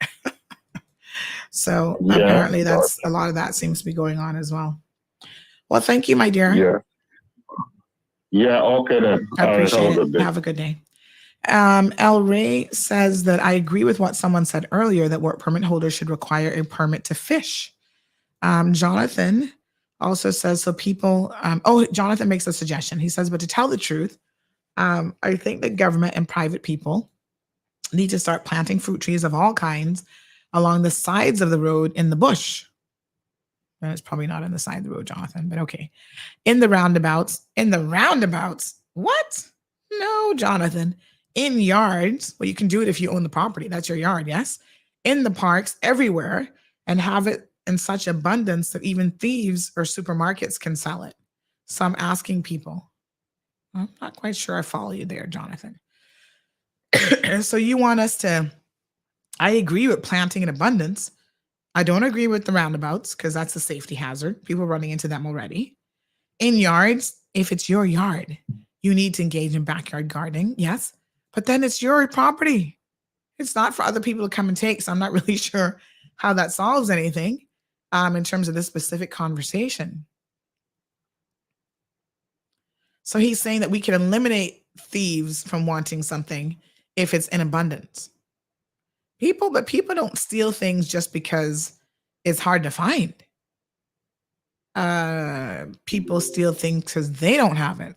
So, if this guy is renting an apartment, and he can't grow anything there, he's still going to come and steal from somebody else. Debbie asked the question, Jonathan, what are you smoking, son? Oh my God. Hold on. Debbie, this really calls for, I can't even see my little things anymore, but this calls for, oh Lord, this calls for something. I don't even know what I got here. We did it! Hooray! I don't even know. I can't even see. I need to put on my glasses. I can't even see what's on the board, but that was hilarious. Oh God. I felt like I needed to, I needed to use something in that moment. I think I'm still missing stuff on my board. All right, hold on.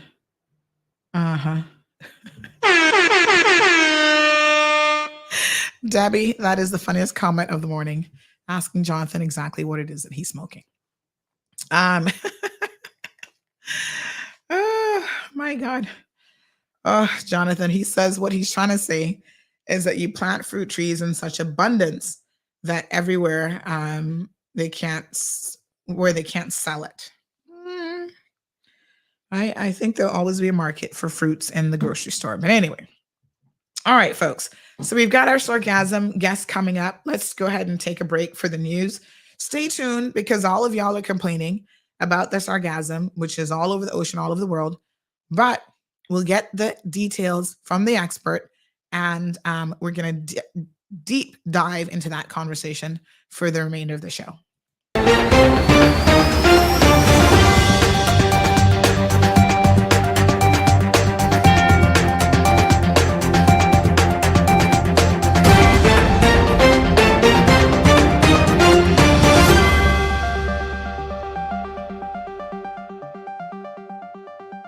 Hello, I'm Kevin Watler, and this is your CMR Daily Buzz.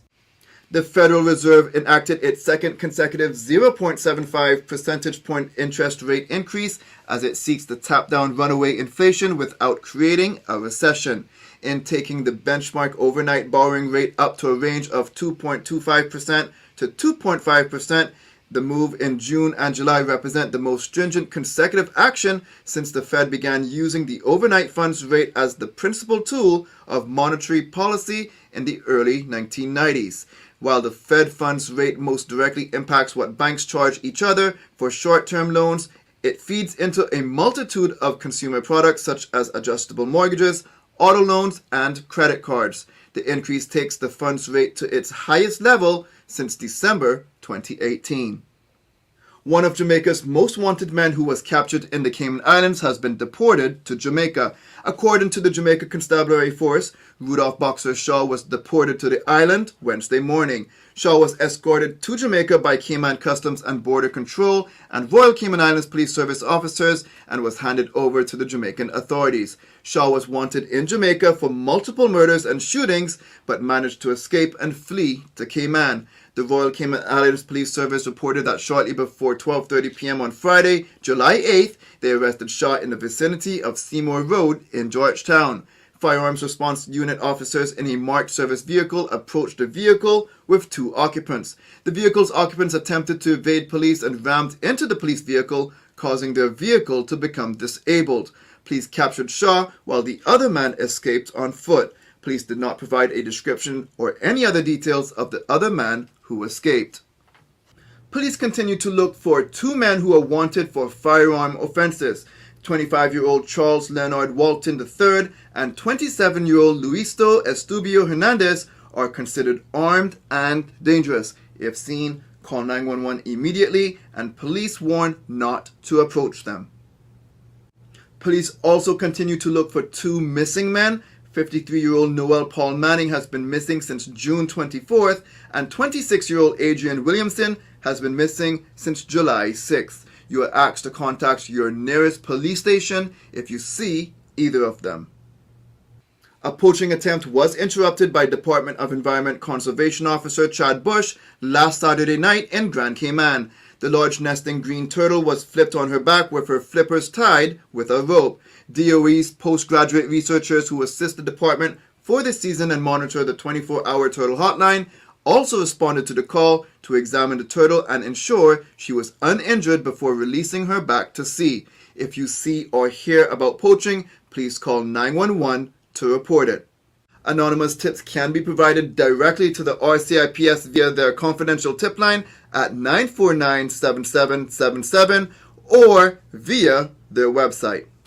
The Department of Environmental Health Laboratory reported very positive progress on its journey in preparing for international accreditation. The lab is seeking accreditation to comply with international standards. DEH Director Richard Sims praised the progress and continuous improvement of the work carried out. Currently, the Environmental Health Laboratory is conducting testing mainly for ready-to-eat as part of the DEH's food safety program. Laboratory Manager Antoinette Johnson explained that the plan is to have a food and pharmaceutical testing laboratory accreditation program, which encompasses laboratories that test products intended for human consumption, as well as environmental samples related to foods or consumables. The scope includes ready-to-eat food samples, in-progress food samples, ingredients in the production of food, final products, and environmental samples pertinent to foods. Central Caribbean Marine Institute has received a £490,000 grant from the UK's Darwin Plus initiative, which has been matched by a private donor to support an initiative collaborative seamount exploration project. The team will be conducting extensive surveys and using cutting-edge technology to better understand the marine ecosystems at 12 Mile Bank and Pickle Bank. More information on each of these stories can be found at CaymanMallRoad.com. Now for your CMR weather update, it's brought to you by WG Charters. Sunrise at 6 is going to be a good day to keep an umbrella or raincoat handy. Mixed clouds with sun with scattered thunderstorms is expected. Also, that Saharan dust is back, so it will look more on the hazy or gloomy side. The temperature rises to the high 80s, but it will feel much hotter than that. When the high temperature is at 87 degrees Fahrenheit and the relative humidity is at 74%, the temperature will feel around 100 degrees Fahrenheit. The winds will be east at 10 to 20 miles per hour, and then the sun sets at 7:02. When it cools at nighttime, the temperature falls to the upper 70s. Widespread showers also expected overnight. Now looking forward, similar weather conditions are expected. It's summertime, so those hot days and warm nights with scattered showers are very typical for this time of year. CMR weather updates are brought to you by WG Charters. They offer private boat trips for a great price, so we encourage you to support them. Now for some regional and international news. Noel Maitland, the police officer implicated in the case of missing social media influencer Donnelly Donaldson, is in custody. He surrendered to the Jamaica Constabulary Force's Counterterrorism and Organized Crime Unit on Wednesday, his attorney Christopher Townsend said. The 24-year-old woman was reportedly last seen at Mainland's apartment in Chelsea Manor in New Kingston on July 11th. She was reported missing on July 13th.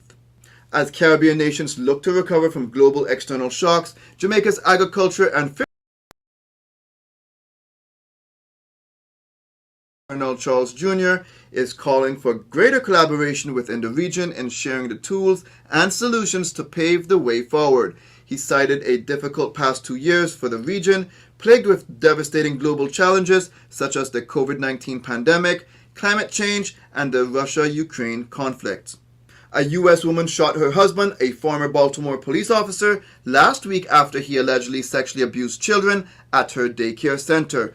50-year-old Shantiri Weems shot her husband, 57-year-old James Weems Jr., at a hotel in Washington, D.C. He was hospitalized with life-threatening injuries. Police found 2 guns in the room and letters Shantiri Weems wrote apologizing to the children, saying she didn't know what was happening at the daycare. She was arrested by responding officers and charged with assault with intent to kill with a gun. Devanshi Krishna and her colleagues were puzzled when they discovered a large shark typically thought to live in the freezing Arctic in the middle of a coral reef in Belize. It was the first time a so-called Greenland shark had been found in the waters of the Western Caribbean. The shark, between 10 and 11 feet long, was found in the Glover's Reef Marine Reserve, a coral atoll off the coast of Belize. That's it for now on the Daily Buzz. Thanks for joining me. Please stay safe and God bless.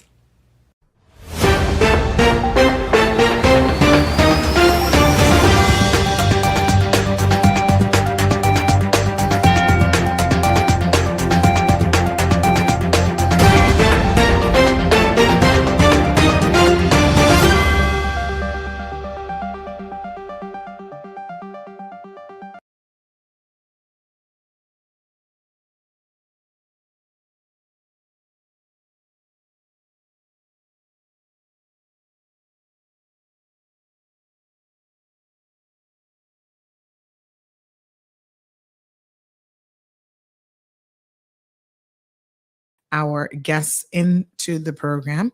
So, listen, sargassum is something that has been around, and quite ironically, I must tell you that last night I was having a look around on social media, and today is July the 28th of 2022. On July the 28th of 2021, we actually posted a video about sargassum. Listen to what I said at the time. So the comment that went along with it, let me just share this with you. Those of you who are listening or watching on screen, this is what was posted. And then I'm going to share the video. This is exactly 1 day, 1 year ago on this exact same date. And the caption said, "Here in the sargassum is spreading even to 7 Mile Beach." This video is from Bodden Town just days ago after a massive cleanup there last week. Here's a suggestion. Use a tourism stipend recipients can be put to work in different areas island-wide and all 3 islands as a beautification project. You're getting $1,500 a month already, so let's keep you used to actually working. So that was a suggestion. But let's have a look, folks, at some of the video footage to see what's happening around the world, and then we're going to bring our expert onto the program.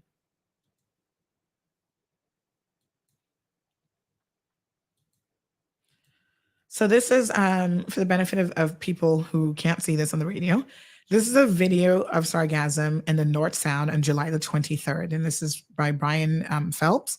I think that this was provided to the Department of Environment. But my God, it is massive coverage. It's not just like right up on the shoreline. It fans out quite a distance. Like the boats are sitting in this stuff. I can't imagine what this is doing to the environment. We're going to find out here shortly from our expert what sort of environmental impact does all of this sargassum actually have. But look at that. Wow. It's like an ocean of sargassum everywhere that the eye can see, really. And this is, I think this is this is the North Sound.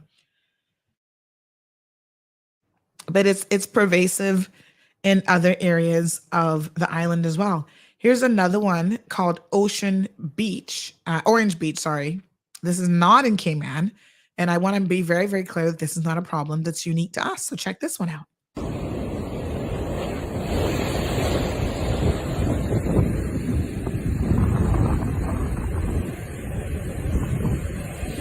And here again, this is right up at on the beach. And I mean, it is being brought in by some big waves.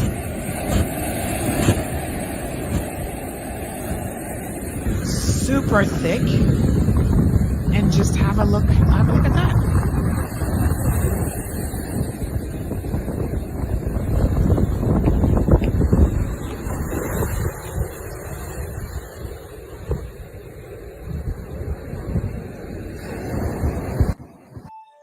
And there's stinky sargassum. And can you believe they just cleaned this last week? And it is back with a vengeance. Oh my God. Look at how that that's like piled up. Whoa. Wow. Yuck.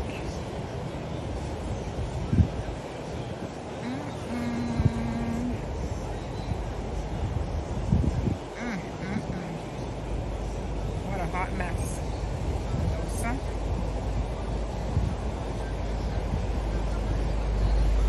Ugh.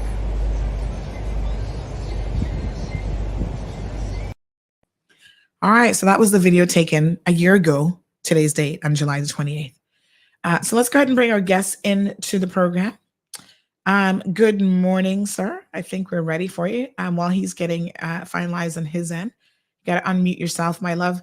Let's go ahead and introduce, I hope I don't butcher the name too much, Mr. Schumann Hu. Okay. He's a professor of optical oceanography, PhD, University of Miami, physics department, 1997. He teaches at USF. And he really is an expert in all things marine related.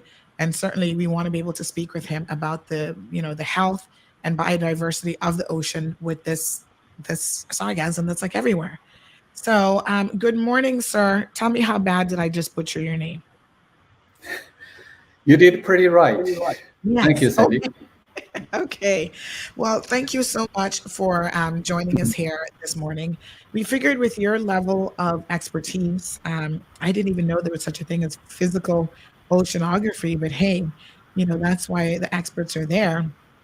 I think it's amazing that we live in an island and we are obviously surrounded by marine life, and the marine environment is so incredibly important to us, and protecting our coastal ocean is just, it's our survival. We have to do everything that we can. So let's start at the beginning. Can you tell us a little bit of what sargassum even is?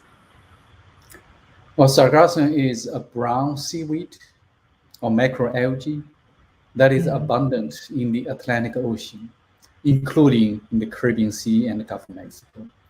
Yes. And usually it's a very good habitat for many marine animals, fish, turtle, shrimp, crab. So they love this. And so this is the good thing for the ocean. But just like everything else, too much of a good thing makes it bad. If you have too much in your coastal water, in your backyard or on your beach, that's very bad in many ways. So this is a natural organism. It has been there for millions of years. So in the ocean, there's really nothing to worry about. But only when you get this a seaweed too much in your coastal water, in your waterway, on your beach, then you worry about that, because that's really bad for the tourism, for economy, for turtle, for everything. Right. Wow. So it's a natural occurrence then, and because it's a natural occurrence, does that mean that you can't actually do anything about it?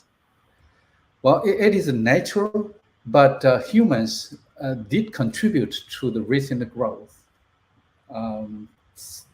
Humans have contributed to many things in many ways, right? Yes. So we add fertilizers to our lawn, we add fertilizer to our crops. So eventually some of this would be washed in the ocean, and they may fertilize our sargassum. So that's one part of the story.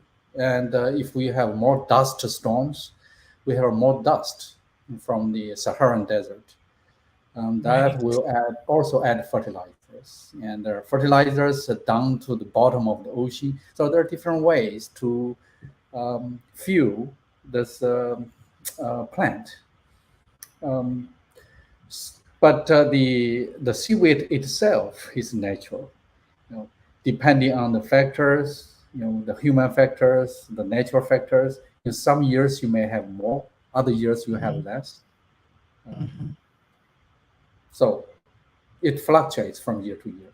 But for the Caribbean, sargassum really did not start until 2011. For the Cayman Islands, there was no big problem until 2015. The real big problem started in 2018. Last few years was pretty bad, including this year. Hmm. Wow. Yeah. I hadn't really thought about the fact that other things that we do that are not directly on the ocean, as you said, even the use of fertilizers in our gardening and stuff like this, is a contributing factor. That's really quite shocking for me. It is a contributing factor to a certain scale. Yes. It is not the only factor. Right. Let me put that way. Now, Yeah. everything contributes.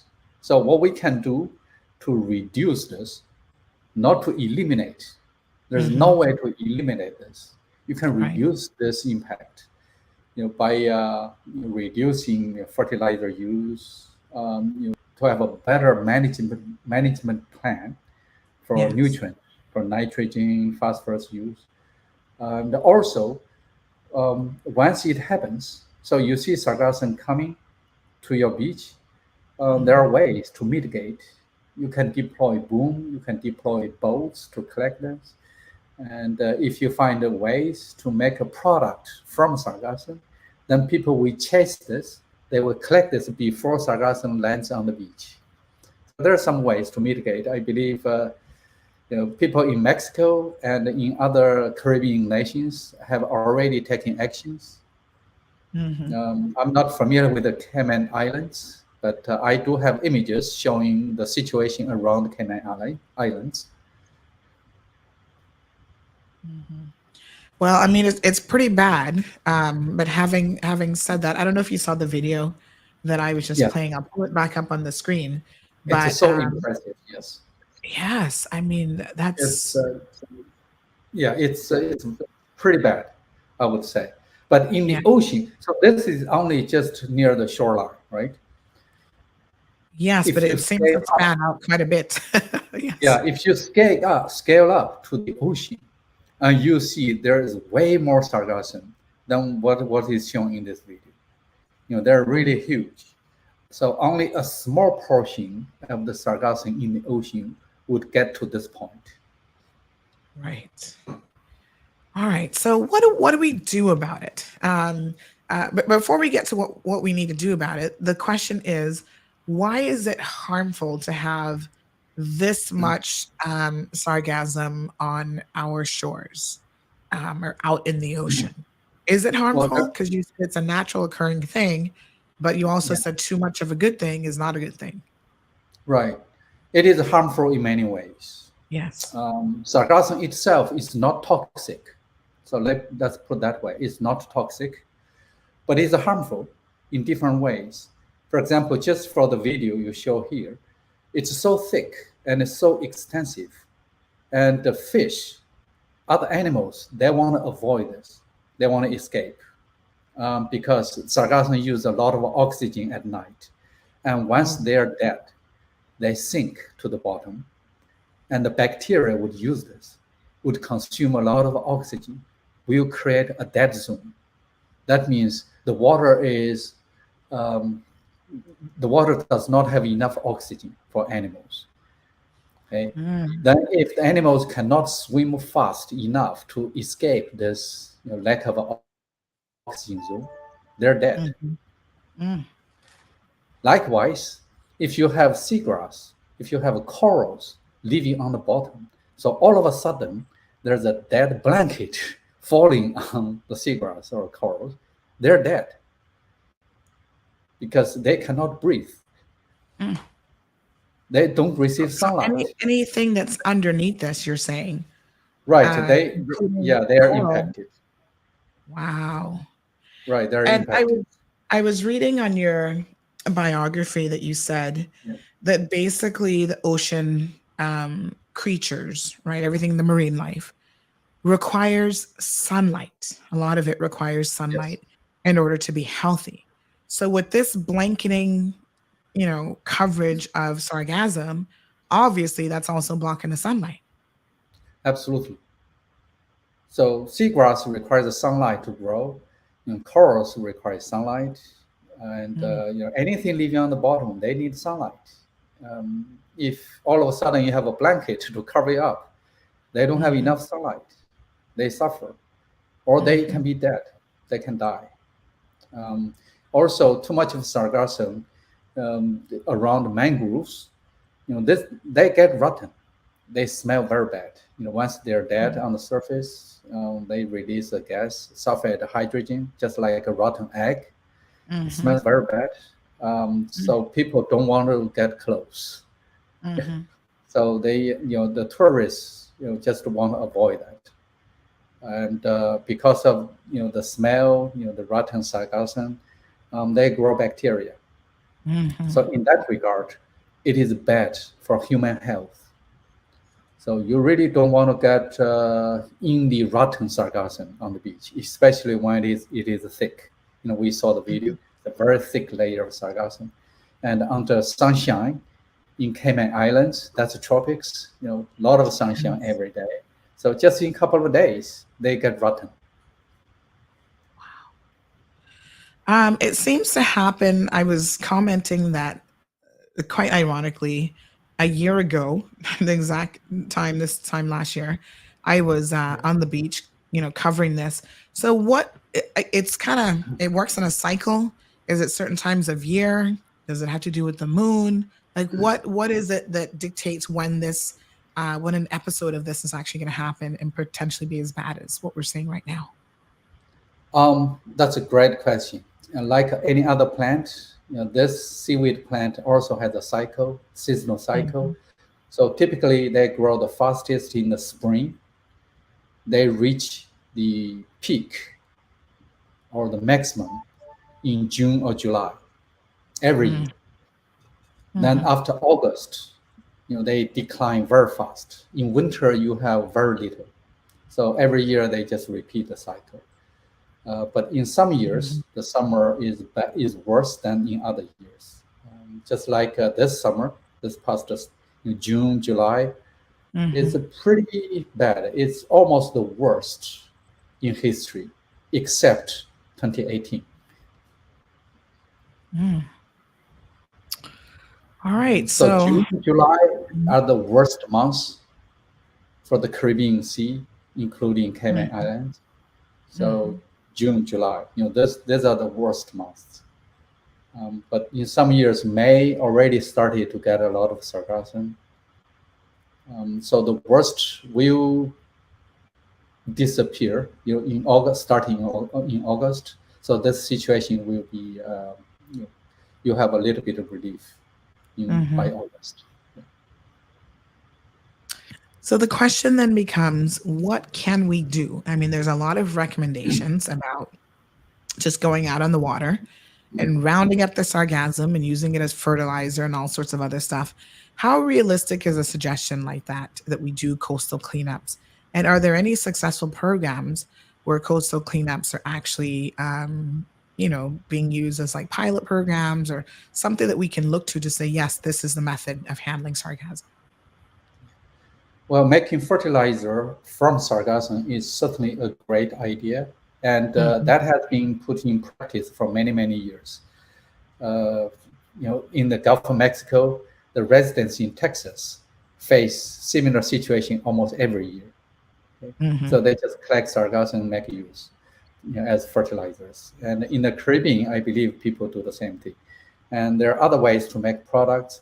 Now, the thing is, can you make a profit out of this? If this is profitable, people make a profit, then many people would chase sargassum. They will harvest the sargassum. So before they even land on the beach, they collect them. So that will solve the problem. And there's also a project trying to make a biofuel from sargassum. And if that is profitable, then people will chase sargassum. So I know there are private companies around the Caribbean who have been doing business, in this regard. So they just they have their own boats. They send out the boats to collect the sargassum in the ocean. They make product or sell sargassum to some other company to make products. Other ways to deal with this include you can deploy a boom around your islands to prevent sargassum from beaching. So once sargassum is on the beach, Of course, you can remove that by using some equipment, but that's perhaps too late. The caveat is at the same time you remove sargassum on the beach, you may also remove some of the precious sand on the beach. So that will put some damage on the beach. So it's better to I'm collect. glad you mentioned that actually, because someone else said that to me a couple of days ago, that you have to be careful with beach cleanup, because an unintended, sort of consequence of that is that you're also moving sand. Yeah, especially on the beach, there are a lot of turtle nesting sites. They are covered by sargassum. You want to remove sargassum, you remove these nests. So everything is done. So really the best way is to collect the sargassum and make use of sargassum before it lands on the beach. If you have the resource, have the equipment, of course. And what equipment then are we talking about? You need to have a specially well-designed boat and also booms. So booms people deploy to prevent oil spills. Yes. Okay. So you can deploy thousands or several kilometers of a boom around the island. So the sargassum will accumulate on one side of the boom. Then you can collect the sargassum using a well-designed boat. Interesting. But of course, it is not free, right? The boom is not free, and deployment of the boom is not free, and hiring a boat is not free. So there must be resource out there to have this mitigation. So perhaps the best way is to organize all the local hotels and the tourism industry, and ask them to sponsor some activity, because eventually, if the tourism is impacted, all this industry will be impacted. Yes, for sure. They are motivated to do something, to mitigate this impact. And let's put this in perspective, folks. I was just reading an article earlier that it's wreaking havoc, obviously, in the Caribbean, and it has April 2022 broke a record for the volume of sargassum, totaling 14 million tons between the Gulf of Mexico and the Atlantic. And again, as climate change is erupting and changing, this is one of the impacts of this, is this sargassum phenomena that is occurring. And let's talk about money, as Mr. Who just said. A lot of times you can make a difference when you show people, tourism industry, how it's going to impact their bottom line. Let me just grab this figure here. Sorry. It was. So as a matter of fact, this morning I just read a report. The U.S. Virgin Islands declared a national emergency. Yes. Because of a sargassum inundation. Not because they just have too much sargassum on the beach. Anything on the beach, that's not sargassum on the beach is not a national emergency. It's not an emergency for the island. But this time, the sargassum blocks the intake of a water plant. That's an emergency. So they declare emergency. So that is harmful to many people in that regard. Anyway, I'm sorry to interrupt. No, that's okay. Punta Cana, which is the primary tourism region in the Dominican Republic, says that they stand to lose over $88 million in annual revenue because of the sargassum issue just this year alone. So it's impacting, occupancy at hotels. It's impacting the environment. So we could see it, people who rely on fishermen who rely on that as a form of livelihood could also be impacted by this also as well. So it's quite something. Now, sargassum that is removed and ends up in the landfill, it says here that, decaying sargassum can cause runoff and groundwater pollution issues. So the idea behind it is when you collect millions of tons of sargassum, what do you do with it? The ideal situation is not to put it in your landfill. Is that correct? Well, I'm not an expert in that regard, but I would say what you said was correct. Putting sargassum in the landfill is not a good idea. But perhaps that's the cheapest way now. Yeah, you just put it in the landfill. So the better way is to clean sargassum. Yeah. After you collect that, it's salty. You clean the salt. Clean other debris, and make use of that. If you can make a product, if you Google online, you see a lot of products. Sargassum shoes, sargassum bricks. So there are different ways to make use. But I'm not sure if that's that people make a profit out of it or not. And speaking of sargassum bricks, there's actually a guy who has built 13 houses with blocks made from sargassum. He's known, they call him affectionately Mr. Sargassum. So 40% of they're called sarga blocks. 40% of the blocks are made out of the seaweed. He's a Quintana Roo man who invented this brick partially out of sargassum, and he has now built some 13 homes for low-income families. So there you go. This is another way to repurpose something. So he says that he came up with the idea of making bricks with the sargassum back in 2018. And since then, he's been selling the seaweed because he was selling the seaweed at that time as a fertilizer to customers at his nursery. But he came up with the brick idea, and then he completed his first sarga block building, which was modeled after his grandmother's small home. And guess what? 13 homes later, it's a thing. And it's, he's showing up at trade shows around Europe and other places because he says that it's a way to be, cost effective and, repurpose this annoyance as well. That's wonderful. That's a wonderful story, actually. I think that's the right direction to make a bad thing into a good thing. Yep.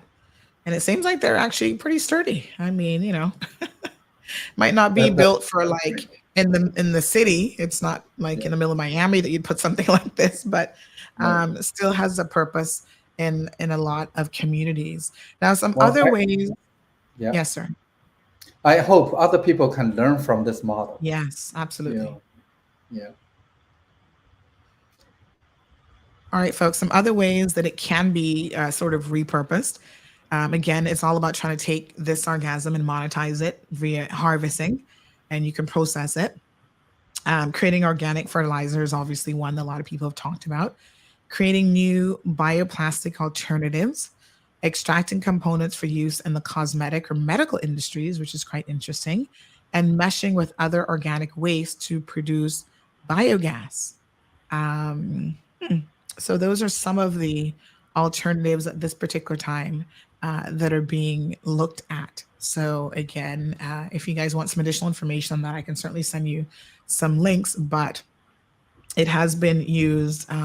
It says here, biodegradable sargassum bioplastic. So it's one way to tackle plastic waste pollution. And, they have 100%, they've designed 100% biodegradable bioplastic made from polluting sargassum seaweed that can then be used for the plastic industry. So isn't that amazing? So there's some use cases here. Now, obviously, for a small island nation like the Cayman Islands, it's going to be difficult for us to probably think of like industries, because it's millions of dollars sometimes to get these industries even off the ground. But of course, the idea of partnering with regional organizations and companies is always probably a really good idea. So we have a number of listeners who are still tuned into the program. Let's read some of their comments. So Hopewell says, so the Cayman government can contract these companies and sell it to make money. I mean, it's a possibility. Damien says, what are you going to do now, DOE, Department of Environment, any awards or promotions. So he's saying first it needs to be collected before it gets to land and the mangroves. And again, I think that's an important takeaway. Sorry, from this morning's Yeah. discussion as well. Well, Jonathan says, sorry, go ahead, doctor. I'm sorry. Actually, DOE has already invested in some projects to see the possibility of making biofuel from sargassum.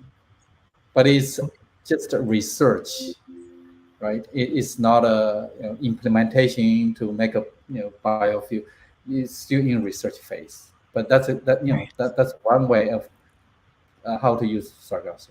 I'm sorry. Oh, Please go ahead. is that the DOE here in the Cayman Islands or? Oh, it's the U.S. federal government, Department Okay. of Energy. Oh, It's not the yes. Okay. Cayman Islands. Yeah, I So, think Damien was referring to our DOE. all right. Yeah. Very good. Jonathan says it's a good thing I'm not in charge because I'd be taking some of that Russian money and buying all kind of equipment and sand and everything we need to take care of the problem. Well, Jonathan, that's not how it works when you seize funds. You can't just spend it however you want. So Damien has a question or comment, says, had that idea for the South Hole side in Little Cayman to the east of Sound using booms. They didn't care because the idea didn't come from a white person. So he says, Wow. I saw another trapping device that seems to trap it out to sea. How cost effective are these trapping devices? Do you have any idea?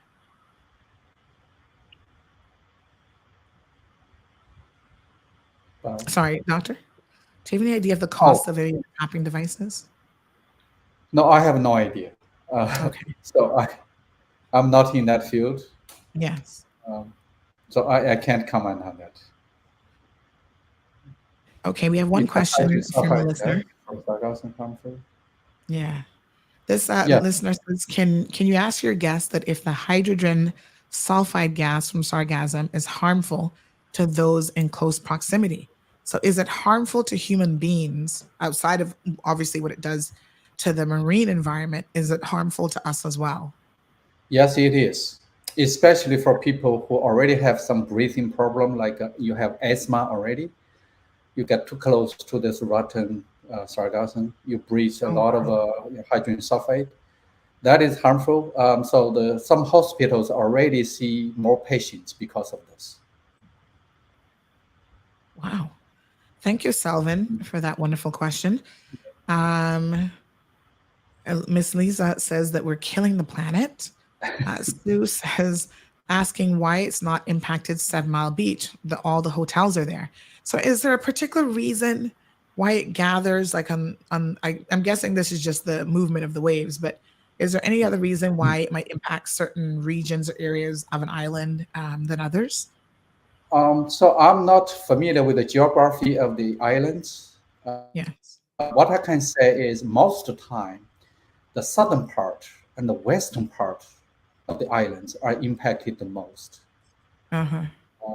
So I don't know, the location of these hotels. Maybe they're in the northern or the eastern part. So they are less impacted than the southern or the western part of the islands. Yes. And so of course, Rocky, tides, winds, they play a role depending on time of the year. You may have more in one place than in another place. But in general, southern part and the western part of the Cayman Islands suffer the most. Thanks. Thank you so much for that. So we do have Rocky who's asking a question if we have any details on the amount of sea life that has been lost. So I think that's probably a question for our local Department of Environment. So we will ask them that and see if we can get some sort of details. Damien says Dow, DuPont, and big chemical companies have been poisoning for the last 50 years, but they get away with it because the FDA, because of investors and people who are in power. So, yes. All right. Ms. Darlene says, can any very innovative people, and yes, they're building homes in parts of Africa. Oh, she says, Agri are very innovative people. So thank you. Yes. Okay. All right. So David says this is why we need a meeting with CARICOM and partners with these islands. Yeah, I mean, I suppose it's easier if we try to address this as a regional wide solution because, the ocean impacts us all, but we'll see. All right. So any additional questions, Dr. Who, on, is the trend going to continue? Is it going to continue to get worse? And what are some of the things that we can do even in our personal lives to help to protect the ocean and mitigate this type of situation? I think the fishermen can report to the local governmental agency. Once they see sargassum coming, they can provide some early report to the agency to serve as an early warning. So the local groups who are in charge of sargassum mitigation can better prepare.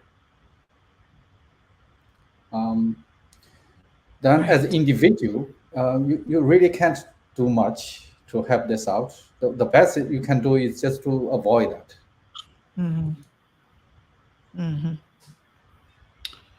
All right. So yeah, it's going to keep some people away from the shoreline for sure. Well, thank you so much for joining us this morning on the program. My pleasure. And lending your expertise to this topic. And I think I've certainly learned something this morning, and that's always the goal of every show. Yes, thank you. And I'm sure we have an opportunity to speak with you again in the future. All right. Have a great day. Thank you again. All right, bye-bye. So again, folks, oceanography expert there talking about the sargassum. And I think we definitely need to start exploring some of the available options to try to mitigate and contain this from reaching the shoreline. So that's the one takeaway that was really important today. Once it's reached the shoreline, it's kind of already too late. The horse is out of the barn. And then you end up probably doing more harm by trying to collect it because you're also disposing of much needed sand. So in terms of answering Ms. Sue's question about why it's not impacting 7 Mile Beach, one listener to the program says the West Bay Beach is on the leeward side of the island and the currents are not usually in that area. So very good. All right. Okay. All right. So we've just gotten some information that there's some sort of I'm not quite sure if this is a press conference or something, but the 2021 Census of Population and Housing Report is going to be announced today at 2 p.m. This is the first I'm hearing about this. Boy, I tell you, I do not know who's in charge of marketing and putting this information out, but they legitimately do a horrible job on a regular basis. No one knows anything about it. I'm always happy to share this information, but if you're getting it at almost 10 o'clock in the morning and you're telling people, at 2 o'clock, tune in to this, like I said, I don't even know if it's a press conference. All it says is tune in today, Thursday, the 28th of July from 2 p.m. for an announcement on the 2021 Census of Population and Housing Project. Okay. Boy. Did somebody just woke up this morning and decide to have this announcement? And so that's why there was no notice beforehand? What's that? All right, well, we'll grab the feed, folks, and put it up on social media so you guys can have it. Rocky says that he has pictures of all the dead fish, etc. And Damien also says that the currents are coming in from the southeast and northeast and going west towards the Gulf of Mexico and that land side.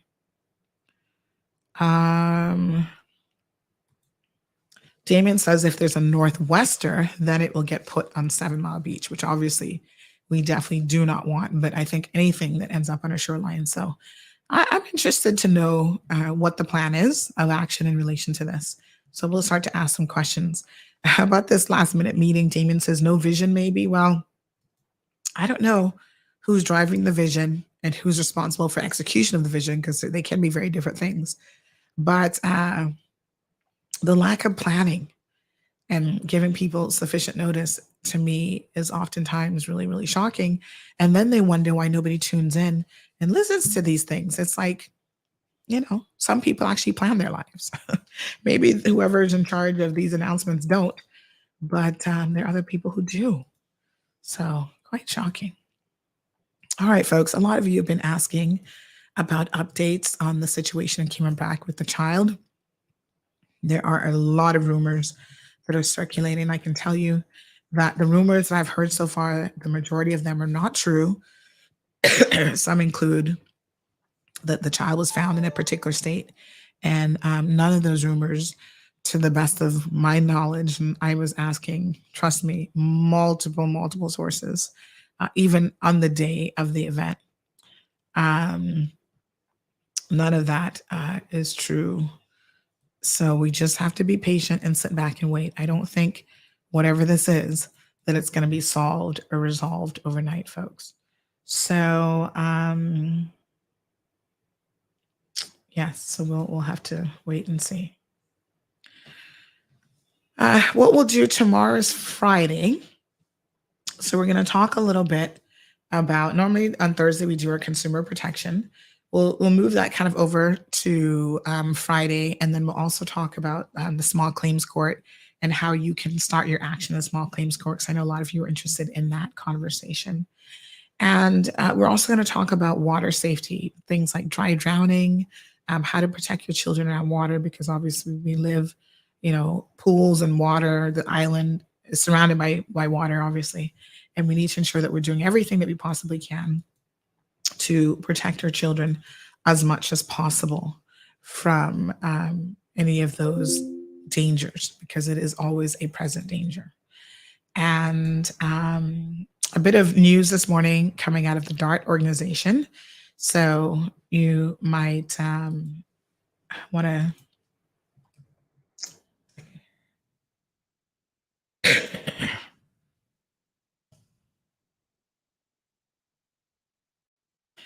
All right, so the DART organization has acquired, this is an announcement that is hot off the presses as of 9 o'clock this morning. The DART organization has acquired the Four Seasons Resort and Residences in Anguilla, and they've added it to their luxury hotel portfolio. So here's what we know. You guys are hearing this first, breaking here on CMR, on the Cold Hard Truth. So they're making the announcement this morning that the Four Seasons Resort and Residences Anguilla has been added to their luxury hotel portfolio. DART acquired the property from Starwood Capital Group. It's located on 35 elevated acres spanning the beaches of, I think that's Meads Bay and Barnes Bay. And the resort is known for its sea views, at every turn, and 181 generously sized and diverse accommodations, from clifftop guest rooms to expansive oceanfront villas. So DART has a long-standing, the press release says, conviction and the strength of the Four Seasons brand, its ability to create enduring value throughout its luxury hotels and resorts, and focus on its people and the delivery of exceptional guest experiences. This is according to Mark, I always get his last name wrong, Van de Velde, DART's DART's chief executive. Yes. Van de Velde, I believe that's how he pronounces it. So he goes on to say that we look forward to collaborating with the Four Seasons and the exceptional management and staff of this resort to continue to enhance the world-class experience of guests and residence owners, alongside the government of Anguilla, contribute to the prosperity of the Anguillan community. And of course, this is added now to their growing hospitality portfolio, which includes, is centered around 5-star resorts, including the Ritz-Carlton, Grand Cayman, Kimpton Seafire Resort and Spa, as well as the Conrad Orlando at Evermore, which is an 1,100-acre resort community developed by the U.S.-based DART interests and opening in 2023. Did you know that DART property acquisitions, I know y'all always complain about how much the man owns here, But actually, this is something you may not know. So put this in the back of your head, that his largest property acquisitions are not in Cayman at all. They're actually in the US. The DART organization owns a lot of property right in the United States of America. Yeah, all over. You'd be surprised. New York, lots of property. So congratulations. I think it's interesting, and I think it's a good move when you can acquire existing properties. So obviously, this is a 5-star brand, the Four Seasons. And, it makes sense to see if you can make existing property acquisitions as opposed to trying to find property and build and, all this kind of stuff. DART has done that here as well. They have purchased, for example, the Ritz, and the Ritz was an existing property that was having some sort of financial issues. I think they were filing bankruptcy or on the verge of filing bankruptcy, and all sort of debtors were after the previous management team. So DART was able to go in and save the day, so to speak. And, preserving properties like that, especially if they're having financial difficulties, is great because then they don't fall into disarray. And quite frankly, they're being purchased by an organization who has the money to maintain them. Make no bones about it. Purchasing a Four Seasons is going to cost you a pretty penny, but the ability to maintain it, just like how they have with the Ritz, not just maintain it, but go through an entire renovation as they did during COVID, requires a couple coins in the bank. And so those are the type of investors, folks, that, believe me, you really want investing in your country. So Ms. Jackie Doik, who's the director with DART, says that Anguilla is a strongly positioned destination poised for continued success. And the Four Seasons Resort and Residences Anguilla has proven itself as a brand and market leader in performance and great experience. She goes on to say that the global hospitality industry has been through challenging times recently. However, as a result of hard work and dedication of the Four Seasons management and staff, they've established the resort as a perennial favorite amongst luxury travelers to the Caribbean. So, even within the Caribbean, we see the DART organization and DART group diversifying their portfolio amongst different islands as well. So I wonder, I don't think they own anything else in Anguilla, right? This might be a first purchase there in terms of this type of hotel property and so on. Obviously in the Cayman Islands, they have a few. So DART real estate interests encompass hospitality, commercial office, retail, entertainment, and infrastructure. Here in the Cayman Islands, it's part of the 685 acre town of Cayman Bay, the Ritz-Carlton, Grand Cayman Resort and Residences, the Ritz-Carlton Golf Club, and the Kimpton the Kimpton Resort and Spa, Seafire Resort and Spa, the Residences at Seafire, and the North Sound Club, as well as the Cayman Islands Yacht Club. So over 20 years of the company's first investment in the Cayman Islands was a 26-acre nursery that cultivates local plants and trees. All right, folks, that's what we've got for you today. You guys have a fantastic day. We'll be back here tomorrow morning at 7:30 sharp. So we'll see you then. And until then, please be safe on the roadways and have a wonderful day. Thank you for tuning in to another episode of The Cold Hard Truth on Bobo 89.1 FM. Cayman's #1 talk show is live weekdays from 7:30 a.m. Never miss an episode again. Watch anytime on CMR's Facebook and YouTube channels for the latest show episodes. Don't forget to follow us online on our social media channels and visit CaymanMarlRoad.com for all the latest news and community happenings.